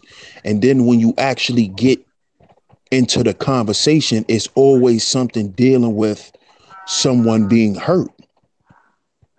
Somewhere down the line, brother could have got his heart broke, sister got her heart broke, and a lot of times that take away from you actually delivering a message, because a person could be like, oh, well, what you saying is cool, but still I don't care. You know what I'm saying? Like, and I think that's what needs to be taken out first. Then we need to implement the history, because once the hatred and all of the bad, the negative stereotypes is gone out of the minds and the hearts of our young men, then they can properly process, the effects that our women have made in society. It'll be taken much more seriously, you know.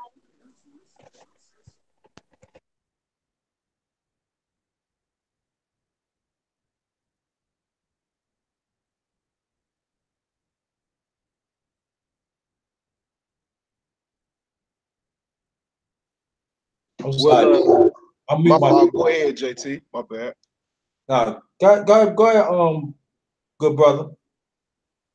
Well, yeah, I was just gonna concur with the brother. I feel like the image that we show of black women in our home is always gonna be the most powerful image that any young man that you might have the opportunity to rear or to give advice to or talk to, that's gonna be the most powerful image, right? And so um, we have to start with that and use teachable moments so that we can view our women, ourselves, as well as them, my young brothers. We can view them as more than just enjoyment, more than just somebody or someone you can get something from, but more along the lines of you can get inspiration from Thea Gibson's story, or Fannie Lou Hamer's story, or a Harriet Tubman story. Like if you notice in a video I did a little while back, I had my students just kind of weigh in on how I get down with them, right? And then I got this poster that I had them make a Harriet Tubman, and I tell them all these stories about Harriet Tubman. I didn't go out of my way to say, hey, I'm teaching you about black women so that you can have a positive outlook on black women. I'm just doing it matter of factly. So exposure to those powerful stories like Queen Nanny and Queen Nzinga, what I'm saying? All of these different women in history, we can look at their story and you see the power in it. That way, when they look at a woman, they could be like, man, that could be a Queen Nzinga, that could be a Erica Badu, that could be a Anita Baker, that could be the next Fannie Lou Hamer, as opposed to a bust down, as opposed to a thought. You know what I'm saying? And it got to be reflective. It got to be reflective. Like, when you not there to give that advice, what is the ideology or the thought pattern that he gonna have when he viewing a woman? You know what I'm saying? We got to keep it a buck now, you know, because of these phones, the cell phone age, shorties, they can look at porn on their phone. That's the image that they got of black women. Do you see what I mean? So how do we teach them about their history to make it tangible, applicable? You know what I'm saying? Something that they can walk away with. You know what I mean? You do that by giving them positive images of them, and you do it young, and you do it as frequent as possible. Good answer. Brother Rob, I'm going to press the rewind button back to that school question. Did you hear my school question, my brother? I didn't, fam. Hey, could you repeat the question for me, fam? Okay, you are a teacher, correct? I'm a dean of students. Okay, a So I'm dean not of a teacher. Yeah, work in the school. absolutely.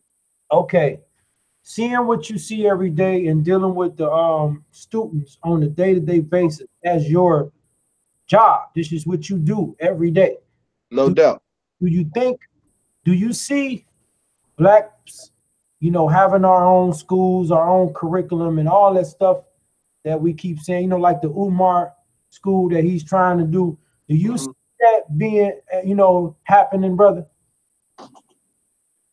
Realistically, um, where we are mentally, it wouldn't exactly be what we want it to be right now, because mentally we not prepared to have a Afrocentric school. I could literally see somebody opening the Afrocentric school, and then we got somebody with a dissenting opinion outside protesting the school, or not donating to the school because they think that being Pan-African is stupid.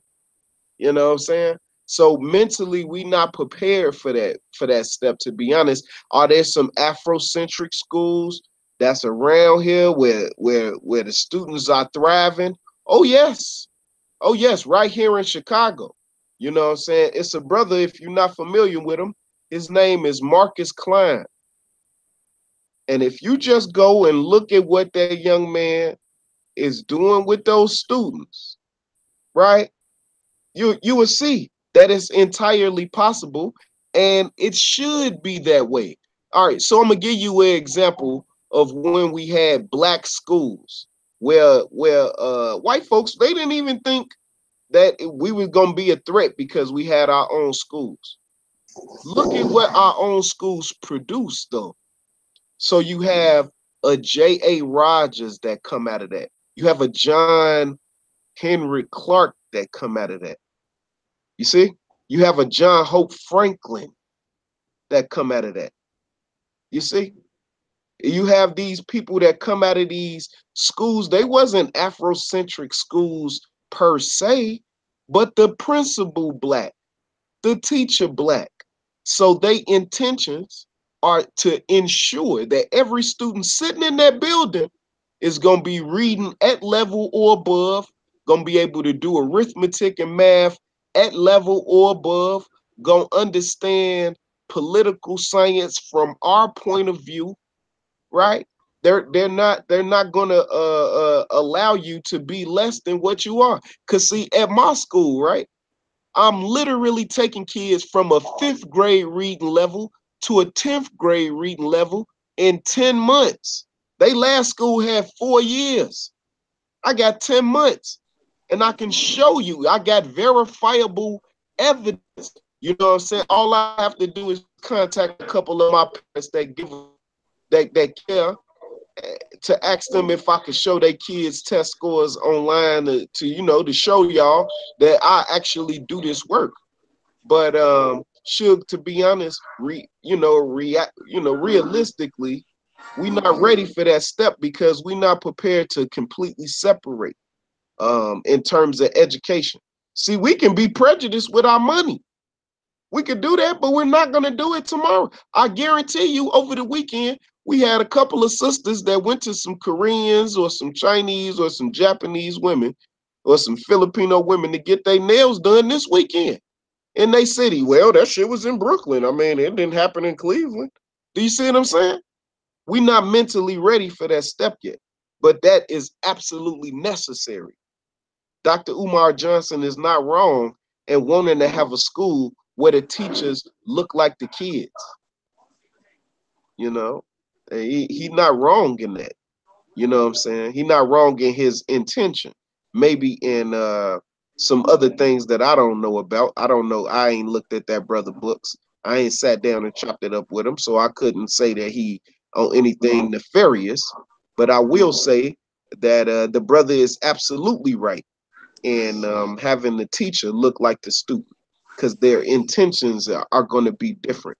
They're going to be able to relate to that student on a way more powerful level in terms of true empathy. You need empathy in order to teach anybody anything. You see what I mean? That was long winded. My bad. Nah, you good, you good. And my brother, I appreciate everything you just said, and also appreciate that you took the time to get kids level of intelligence from one level to another level and even better. And your method, what you doing, your fellow co-workers, keep it up. I'm happy to hear that. I am actually appreciate that I got a chance to talk to you guys and learning from you guys, and I appreciate that. I mean, you keep doing your thing. Your progress is working. I'm happy to see you, man. Where is your school located at? Like, what state are you working in at? Yes, sir. I work in Chicago, Illinois. I work under a charter. It's called Youth Connection Charter Schools. I'm one of those 23 campuses. My campus is called Innovations High School, right? We located downtown Chicago, 17 North State. We actually are doing orientation tomorrow. And, if you need more information, man, all you have to do, get online, Google search Innovations High School Chicago, right? And then boom, there you should see the website, and how you would know you in the right spot. Our mascot is a phoenix, and a phoenix, that's our creed. That's like the way that we get down with our students. If you know anything about a phoenix, that's literally what we are. We are taking those kids through the fire, and when they come out, they become powerful, mythical beings. You know what I'm saying? That's just some pseudo shit, but I mean, you see what I'm saying. You know what I mean? My brother. Like I said, I'm thank you for you guys for giving that knowledge. I also thank you for giving us our kids a second chance, like especially in that area that we know where have been lately unbalanced, unspiritual, and things that I know Chicago growing up wasn't as like that as it now. You get what I'm saying? To you to do that in that particular place and have the pride and the drive to do it, I appreciate you, my brother. I really do. Yeah. Now listen, let me get back in here. Now, see, I wouldn't be me if I didn't offer my objectivity, you know, and my opinion, my difference. See, Rob, furthering my point of view, brother. See, you doing what you're doing without your own school. See, what we need is more black educators, because I think this having our own schools and our own curriculum and our own staff, nobody's really thinking about the totality of that. Of the 50 states, how many kids is in first, second, third, all the way up to 12th grade? How much is it going to take to maintain that? One school, LeBron James, what they're doing is has two grade levels, and it takes 8 to 10 million a year to maintain that school. That's for two grade levels in Akron, a little ass goddamn city in Ohio. So y'all got to think about how many schools is we talking about to educate all of us. So we need to throw that shit out the window. And what we need is more black teachers, more educators to get in these school systems and infiltrate the curriculums. We need to change what's going on. And we need more people like Brother Rob, who's taking kids from a fifth grade level and taking them to a 10th grade level. That's just what I think. I think this school shit, nobody's really thinking about it on a larger scale. It's not just like a regular business opening up a chain restaurant and doing this. Man, we talking about educating children, man. That is a big task. And I think we is just too far gone for that. That's just my opinion. Now, just to cut you off a little bit, JT, I agree where you're coming from. We had to put a black educator inside, to have our own gender in it. Now, here's the slight problem. That's a great idea, and I want us to continue with that type of idea. But let me give an example. You remember the movie Lean on Me with Morgan Freeman? You guys remember that movie, right? Most of you guys should know. Yeah. He was the principal of a New Jersey school that basically the graduation rate was less than 5%. So say it's 120 kids. Out of 5%, my math might be on, only 10 to 20 kids are graduated out of 120. You get what I'm saying? Or probably less than that. He went in that school, gave his own mindset, put black teacher in it. He kept a couple of the white teacher. He put the black educator where they need to be at. Put them in systems that they was to see. Went to these kids' houses for some of them, and spoke to them directly as a man to man. Or Facts. you get what I'm saying? So it's like we could do a little bit of both, but we definitely need somebody who's gonna believe in the idea. You could put a bunch of black educator in a white school and they could tell them the truth and everything and get the white kids elevated, but they always going to change the idea because that's not our idea. That's their idea. If you start teaching something outside their entitlements or what they believe in, they either fire you or give you a reason to get rid of you. You know how that goes. We did that, and that's half the problem. But in the situation with Brother Rob, he's in a system that he got people around him thinking the same thing as him. Not per se his main goal, but they all have the same goal to get the kids to one level to another level and make sure they succeed. You understand? He have a system. I want more than just a system for us. I want us to have a little foundation. We don't need to have a whole school per se, because remember, if we in our own community, we could build our own school and our own budget. This is when I come back with a community. If we have our own place, we could build a budget and have the money flowing amongst us and control it from there. You understand? If we get people involved and just put our seeds in it, it may work over time. And I'm patient when it comes to building for what we believe in, but we need something almost now and teach our kids to love and wants to go to school like how I was when I was growing up. I would love to go to school because I always learn something new every day. You understand? We need us to get the passion to go get the education, the passion to learn, the passion to know like we went to school and we gained something out of it. You understand? I want that again. I want that ambition and built in us because school can't do that as much as we could do it at home. You understand? So we also got to also put as what's at home. Do most educated co-ops are parents to say, hey, your child's doing this or your child's messed up. Me growing up, yeah, they did that. If you was bad or you wasn't doing something in your work, they was calling you randomly. They gonna tell you when they gonna call your house. They gonna call your house, talk to your parents specifically. Yo, your child's doing good. Your child is doing all right, but he needs to work on this. Let your parents know that I'm fixing the problem, but you also need to fix the problem at home. So it's a collection of a lot of things when it comes to education. And I think, as everybody be saying, we need to go back and teach our kids what we learned, what about our history, so they can learn the foundation and have their own passion of why education was key to us. That's all I gotta say for right now. Okay, Sonny, you want to jump in? Yeah, man. Yeah, indeed. Yeah, so I also think that we might be um jumping too far ahead. You know what I mean? As far as like what LeBron just did. You know what I mean? Like he got like a million or $1 billion school, $1 million school, something like that. We might not be able to do that right now. But the thing that I'm saying is some of these some of these some of these schools that these other people are opening, I don't see why we can't. Example would be I have a sister that my nephew, she enrolled her into a public school. It's like a Christian school. It's a legitimate school. It doesn't hold 500 students or like, you know what I mean, 1,000 students, but it goes from the lower level 12th grade. And this is just started from a church. So what that tells me is the people in the church, they got together, they had one mind state, You know what I mean? Of course, the curriculum is Christian based. So what that means to me is if you get together some sort of investors club, right?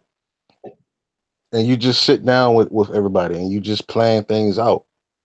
I believe that it can be done because we all come from different backgrounds. We all come from different uh, uh, religions or school of thoughts, so to speak.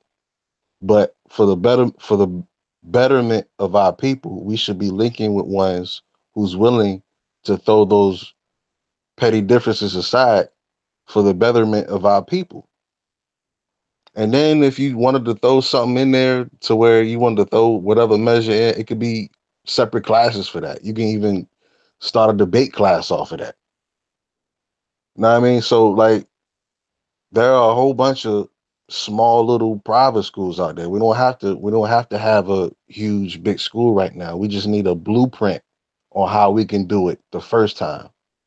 Once we have that blueprint, then we can be like, okay, this is how you do it there. This is how you do it there. But at the same time, the work that you will have to do is going to be a tough work. Like you will have to something like Brother Omar did. You got to go to possibly different cities or whatever. You know what I mean? You had to talk to people. Like it's just like a business. Like Bro, the if I bro, wanted to open up a bar, right? I need to do some research on what my target market would be, as far as like how many people is going to come to the bar, how many people like what is my target market? Is it near college where there's a whole bunch of, you know what I mean? Or is it near a business? Or you got a barber shop, you want to find out where to put this barber shop is, like you got to do research on that. So like it's going to take a lot of work, but I don't want us to get into the mind state to where like it's stuff that we can't do. We can do it, but it's just the work that's required for it to be done. Are we going to do it? That's why. That's why I say a lot of times, you know what I mean? Like, um, and brother JT, no, I thrown out my email out there. I thrown my email out there, and I'm saying, look, yo, I'm looking to invest. I'm looking to start somewhere. You know what I mean? I want to get Mhm. an investors club. We all should be trying to get into an investors club. Like the group that I was talking about, like it was a few live streams ago. We was talking about, um, you know what I mean, getting together to buy a vacation home, and like we can use that. Uh, you know what I mean, we can rent it out when we're not using it, and also we just have something nice to take our families to. You know what I mean, or a men's vacation or whatever. But that investors group is a core group of people who whatever they want to do, they can do. But it just takes the legwork. You know what I mean? Like I'm gonna give you one more example, then I relinquish the mic. Um, and I'm not don't get me confused. I'm not bigging up Trump or nothing. But like a lot of people are upset at one particular time at Trump because they were saying he wasn't paying any taxes. Well, if you get with somebody who is into real estate and you get with a really good accounting, you'll learn that there are certain laws and rules out there to where it's a loophole. There are a lot of loopholes in laws, but like they written it. But like one of the jokes that sometimes Europeans tell, they say stuff like, well, if you want to hire something from an Asiatic, they don't use that term. You know, they put it in the book. You know what I mean? So it's going to take some research. You know what I mean? Like when I was getting into this business world, and I sat down with this accountant. The accountant that I'm using is um accountant that this lady, she's a millionaire. She uses this dude, and she's into real estate. And like we were sitting there talking to him, and I was like, wow. He was just explaining to me a lot of different loopholes and things of that nature that you can use, you know what I mean, for your benefit of your business. But a lot of our people, we don't know those things. So I said that to make a parallel to this particular conversation. Like, it's going to take some hard work, but our people, we got to get with people who's willing to do the work.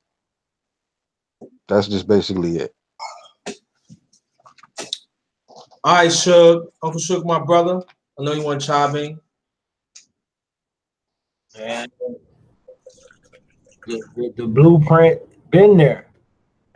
It's close to 35,000 private schools in the United States. So that's total proof that the blueprint is there to start a private school. You know, I don't know, man. I think we just thinking two different ways on this, and it's 35,000 of them. So, you know, I think the problems that people have with the quote unquote curriculum of the schools it really just lies with some of the history stuff. People taking the Columbus discovered America thing and acting like the grammar that we speak ain't right, acting like 1+1 ain't right. Like, school is just a short portion of our lives, and it don't determine what we become. You know, it's a small portion that develops thinking faculties in our mind. Like, I think we just overdoing this. And people that got a problem with the public schools should homeschool. That's another solution. That's your private school right there. Homeschool your own child. That's the private school, you know, or get into public schools, you know. And if the people don't like the public schools, then people shouldn't like Brother Rob, because he's in the public schools working, but he can't change the curriculum and do all this. You know what I'm saying? It's you know, we gotta work with it. You know, my dad used to say, when you in Rome, you do what the Romans do. You know, just what I think on this school thing. DS1 homeschooled his child at one point. You know, so, and I just think that this our own curriculum thing, and like, what does that mean? Like, like, what does that mean? Like, what part of the curriculum besides it's a question to everybody on the panel. What have we been taught that's fucked up besides the Columbus discovered America shit? Anything got to do with history. Let's throw the subject of history out. Let's grab history and throw that out the window. Let's deal with math, science, English, physical education, home economics. I loved home ec. A lot of that shit I was taught, I'm still applying. You know, I know what the true thing of a spatula is because of home ec. A lot of people call a turner a spatula. That's not a spatula. Like, I learned that in high school. So what in the curriculum that we need to change besides history? Please, brothers. Well, I'm going to chime into this.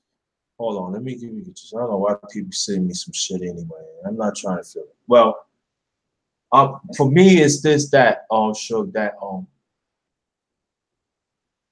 glad that you talk about, because I was going to chime into that. I think for me, it's this that our history is diverse, and when you're talking about science and mathematics and stuff, you know, I know when I was learning about our people that created certain stuff, I didn't learn some of that from school. I had to go to the library, and I had people around me to push me to learn about that's diverse. And the certain things has changed for the better. Perhaps there's some people think so, and there's some that don't. So for me, that I urge, you know, yeah, that should be part of curriculum science and stuff, but our history is not truthfully not being taught about. It's not. And so I want to know. My God. See, I'm a Godfather, so my God kids. You know, when I talking about our history, I'm talking about the science, I'm talking about the mathematics, but I make sure to let them know. Listen, there are some of our people. Hey, did groundwork for centuries ago. It's not being taught in school. So I take them to the library. I show them, even their parents, and let them know. And because sometimes, at times, that there are certain parts of our country that, you know, in our community, There in each classroom is like for 35 and 40 kids. My brother, I don't want to interrupt, but I said let's throw history out the window and just deal with all the other things. But that's what I'm doing. That's what I'm saying. I'm getting to my point. So there's a lot that we have to contend with and stuff like that. That even like science, like Brother Rob, you understand what I'm saying? I want you to chime in with this too. There are certain parts that even our kids is not being really taught right of science and mathematics. So all of a sudden, so we saying that we talk about science and mathematics that some of our people in the past had not been part of that history. We want to throw history away. See, that's what I'm saying. We got to be very, very careful how we say certain things here, because for me, our history is global, and that is another conversation that we gotta have. We have to have when we talking about science, mathematics, and everything else that comes with it. And I fall back.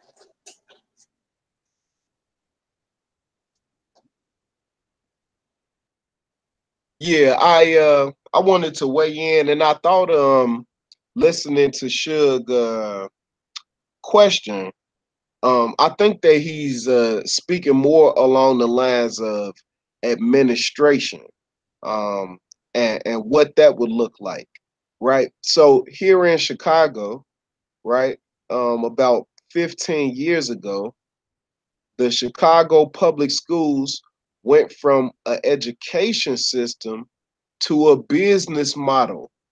We literally have a CEO of Chicago public schools.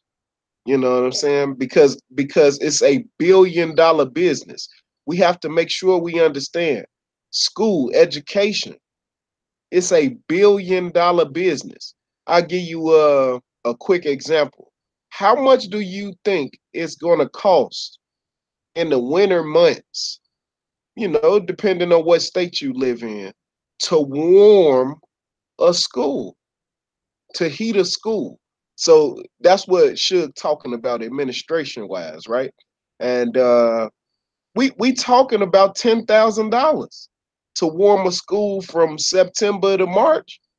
That shit gonna cost about $10,000. Who's gonna $10,000 a month? You know what I'm saying? Who's going to manage the money? Where is the money gonna come from? All of these types of things, right? And so Umar was right in critiquing LeBron and saying that the money is federal, right? So it's some federal money, right? And then it's some money that come from your state, right? So that's where we have to be grassroots and be realistic.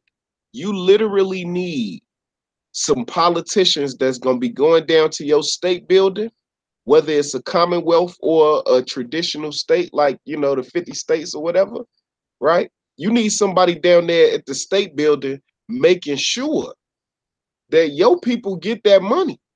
Because if y'all don't, you're going to have some space heaters in them classrooms, you know what I'm saying? Who's gonna look at all of the certifications for the teachers? Who's gonna do the background checks? Who's gonna clean the school? Oh, that shit is so important. Because let's think about this for a second. Let's say, for instance, you got a school, we got 400 kids, right? And nobody cleaning the bathroom or the kitchen or the lunchroom.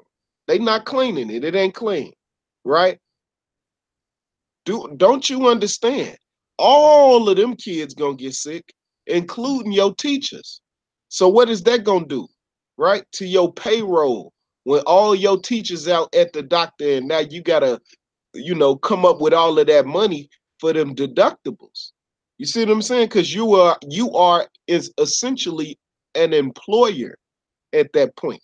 So the responsibility of running a school, that's a whole nother live stream. And it's a lot of moving parts when you're talking about running a school. Because curriculum wise, every student across the United States of America, and it's a federal mandate, got to have ever so many credits in English, math, social studies, science, U.S. history, and then they can have up to 4 or 5 electives depending on what state you in. They got to have ever so many service learning hours. You know, they might have to do a portfolio in order to graduate high school for competency based learning models. Man, this thing get deep. So that's a whole nother live stream. But like I was saying earlier, you know what I'm saying? We all in the same boat. And some people got to be the navigator, and the man that's feeding the meals on the boat can't get mad at the navigator because he think he know it all. Well, shit, if he don't know it all you motherfuckers is dead. My fault for cussing, JT. Everybody on the boat is dead. Yeah, everybody on the boat is dead. If the navigator run y'all up on the land, don't you see that? You see what I'm saying? So everybody got to play their part. And where we can start, let's start with some after school programs. I know what the numbers are. I ain't about to sit here and try to make it seem like I know it all, but I know what the numbers are. And the national average for African American boys graduating high school, right, is 63%. You know, it fluctuates from 63 to 67%.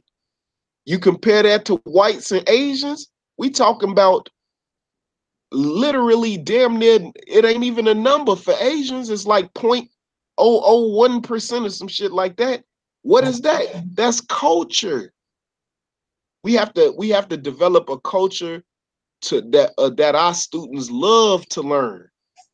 How they gonna love to learn? By the teachers being enthusiastic about the lessons. Why would the teachers be enthusiastic about the lessons? That means the principal is training them correctly.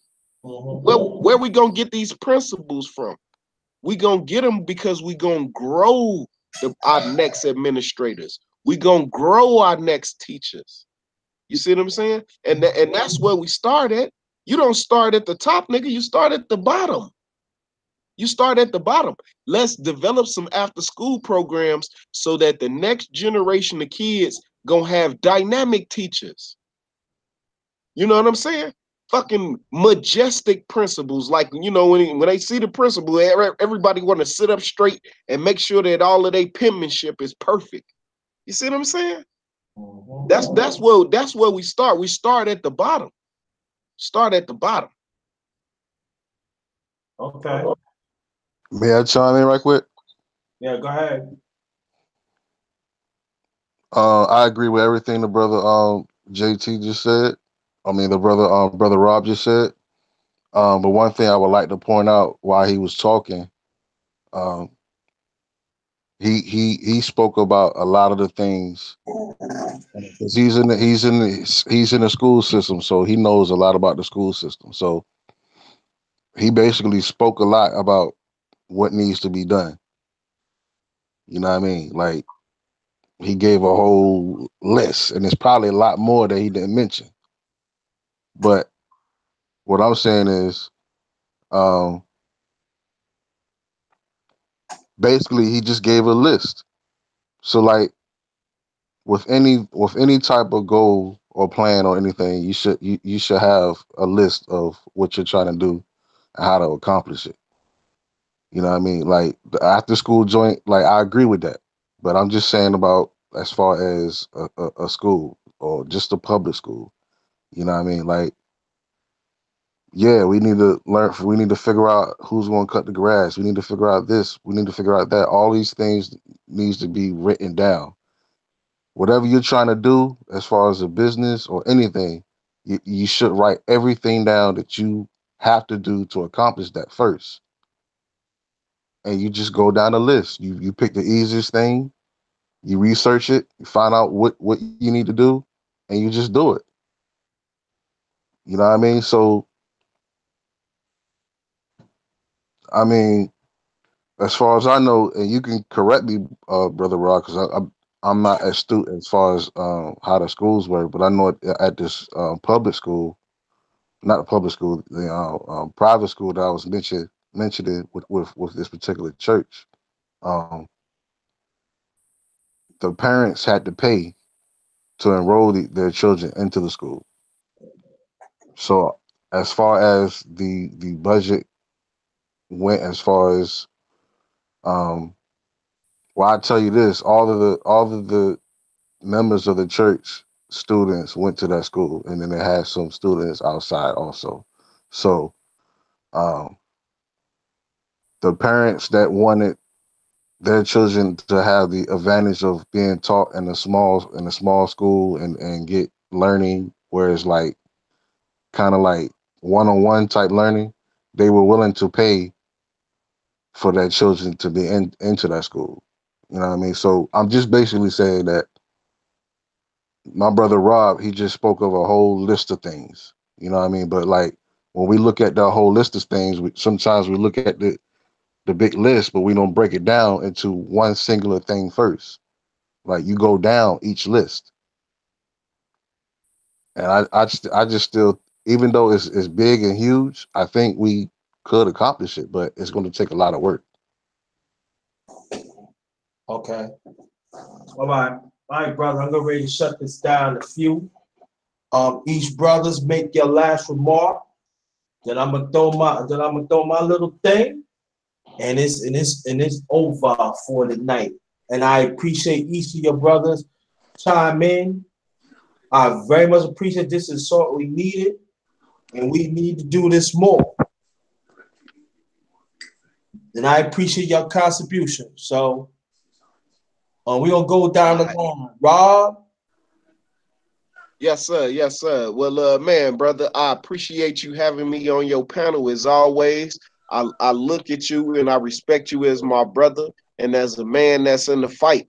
You know what I'm saying? That you willing to put your time and your energy into having these conversations so that they not just platitudes, that they not just dreams. Like, we sitting here and we are uh essentially shaping the reality that we want to live in. And with that, you know what I'm saying, I'm more than excited to be working with you, brother. I look forward to us getting something off the ground soon. You know what I'm saying? And I mean, I'm telling you, man, if we build it, and I honestly believe this, if we build it, they will come. They gonna see what the underrated darkness is doing. They gonna see what sheep say sleep doing. You know what I'm saying? They gonna see what we doing, and you know what I'm saying, and then they gonna say, man, you know what? Man, if they can do it, I can do it. You know what I mean? So with that, man, I say, man, the change is start with you. You know what I'm saying? Hold yourself accountable.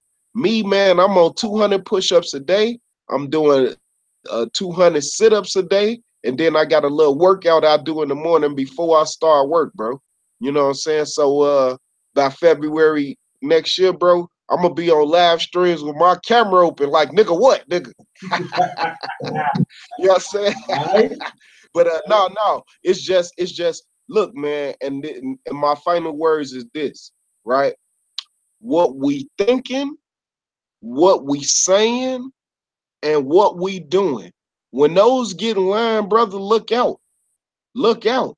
You know what I'm saying? Man, the people they gonna see it, we gonna build it, and they gonna come, bro. We just gotta get what we thinking, what we saying, and what we doing in line, man. Peace and blessings to all you good brothers tonight. Appreciate your contribution. Stay participating in our community. Ray Zone 718. Yeah, I'm here. Last remarks. Oh man, like I said, thank you for bringing me on. You always show me love. You always guide me and also try to teach me something new every day, man. Just like everybody else on this panel. Definitely appreciate that. But on the topic that we've been talking all day, we definitely gotta do our part at home first before we come together. We gotta know us before we know each other. And once we do that, we can come together and whatever we contribute into the idea to bring it to life, I think we could do that. I think, after what the panel said and their own personality, we all have the same goal. We just go about it a different way. but all those different ways could come as one. And I think we could do that on this panel. And I definitely would love to do more videos with you guys because I think we have something going for ourselves. I think we got a little foundation of different men of all ages to bring something together and have the better future for our kids and our loved ones. So on the final note, know how much you're worth, know your history, and know what you want to become. Because it all links up to what we need to do as a whole. And like I said, man, appreciate everybody being on this panel. I respect y'all. I love y'all. I'm done. All right, Sonny, brother Sonny. Indeed. Big honors to everyone that's in the chat. Honors to everyone that was in the panel. Honors to you know what I mean, everyone's measure on what they spoke today. I just want to leave the people with this message. Me personally, I don't have can't in my vocabulary. You know what I mean? This is just me. This is my spirit. I don't have can't in my vocabulary. And one of the words that we talk a lot about speaking to yourself in the mirror. And one of the things that I say to myself is failure is not an option. You know what I mean? So whatever is, it's kind of like an artist. You know what I mean? An artist who sees something and is so gifted that they can take what they see and put on the paper. We can do the same thing in this world. You know what I mean? But it's going to be a process to it. You know what I mean? Like I remember being in art class my first day, not thinking that I was gonna be able to draw. Like I like to draw, but I had got to the point where they made us look in the mirror and draw a picture of myself, and I came out with something that I never thought that I could come out with, just off of vision. So pay attention to your vision. You know what I mean? If you have a vision of something, whatever it is, especially business, whatever it is, whatever you're good at, if you have a vision, write down your goals, and then write down how to complete that vision and check them joints off. It's not going to be easy. You know what I mean? You know what I mean? We're they say this life is like a race, but like treat it like a marathon. You can't just start off sprinting. Like take your time with it, but try to do something new every day. Work towards your vision every day.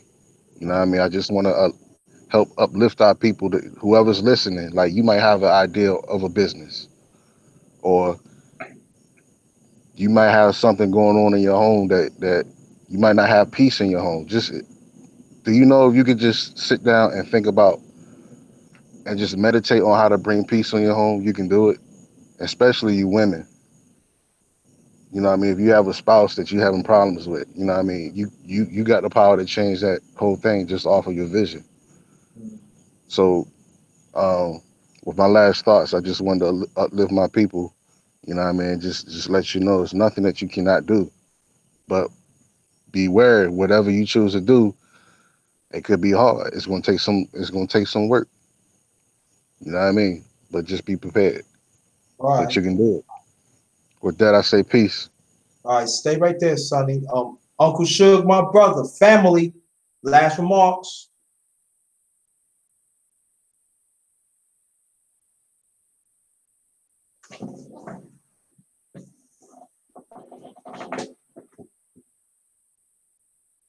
Uncle Suge.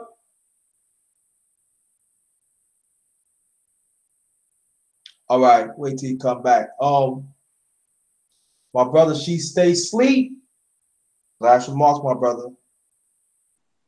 Just want to say thanks to everybody that's been tuning in. Thanks to everybody tuned in tonight. I hope everybody learned something. Hope everybody enjoyed the show.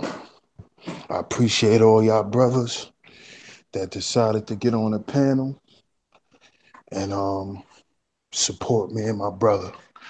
So it's all love, y'all.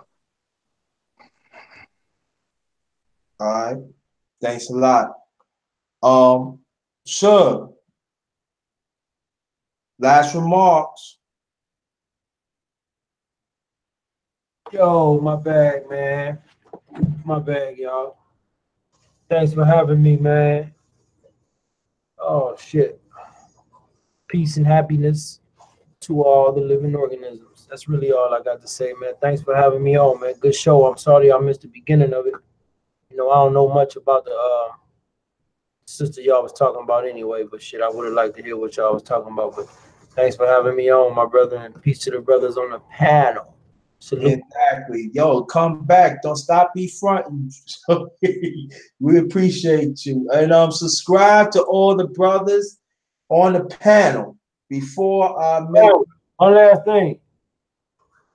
My question did not get answered. All right, make it quick. No, we done. We done. Wrap it up. I'm just pointing out my question didn't get answered. So just think about it. What was the question? What was the question? We gone. We gone. All right. All right. All right. My thing, I'm just gonna make it nice and it's gonna be nice and short. What we should learn about Thea Gibson, the late great Thea Gibson, that she was a strong black woman that stand up the layers of white supremacy, even though that she put in work around the world. They refused to accept her value, but she still pushed on. And she made us to see, us as brothers, that hopefully we get from tonight, the value more of the black woman, to fight hard for the black woman, to do whatever we can to preserve her right, to make sure that she is the first teacher on earth. Brothers, we got a lot of work to do, including the underrated one and the realist. Got a lot of work to do. But I know tonight, as sound-minded brothers that we are, and even the people in the chat, the rest I call the family, we on our way. But we gotta start right now. We gotta make steps together. Like I always say, is this. Anybody could be a leader, but are you humble enough to be a team player to restore the throne of the black woman, the first teacher on earth, and we do whatever we can to protect her? That to understand that us as black men have to be in alignment on that. So on that note, brothers, on behalf of Brother Rob, on behalf of my brother Sonny, brother Uncle Shug, Ray to the Zone 718, she stay sleep, as one and only the Underrated Darkness, aka the Underrated One, aka the Realist. Be safe, family. On that note, Ghost.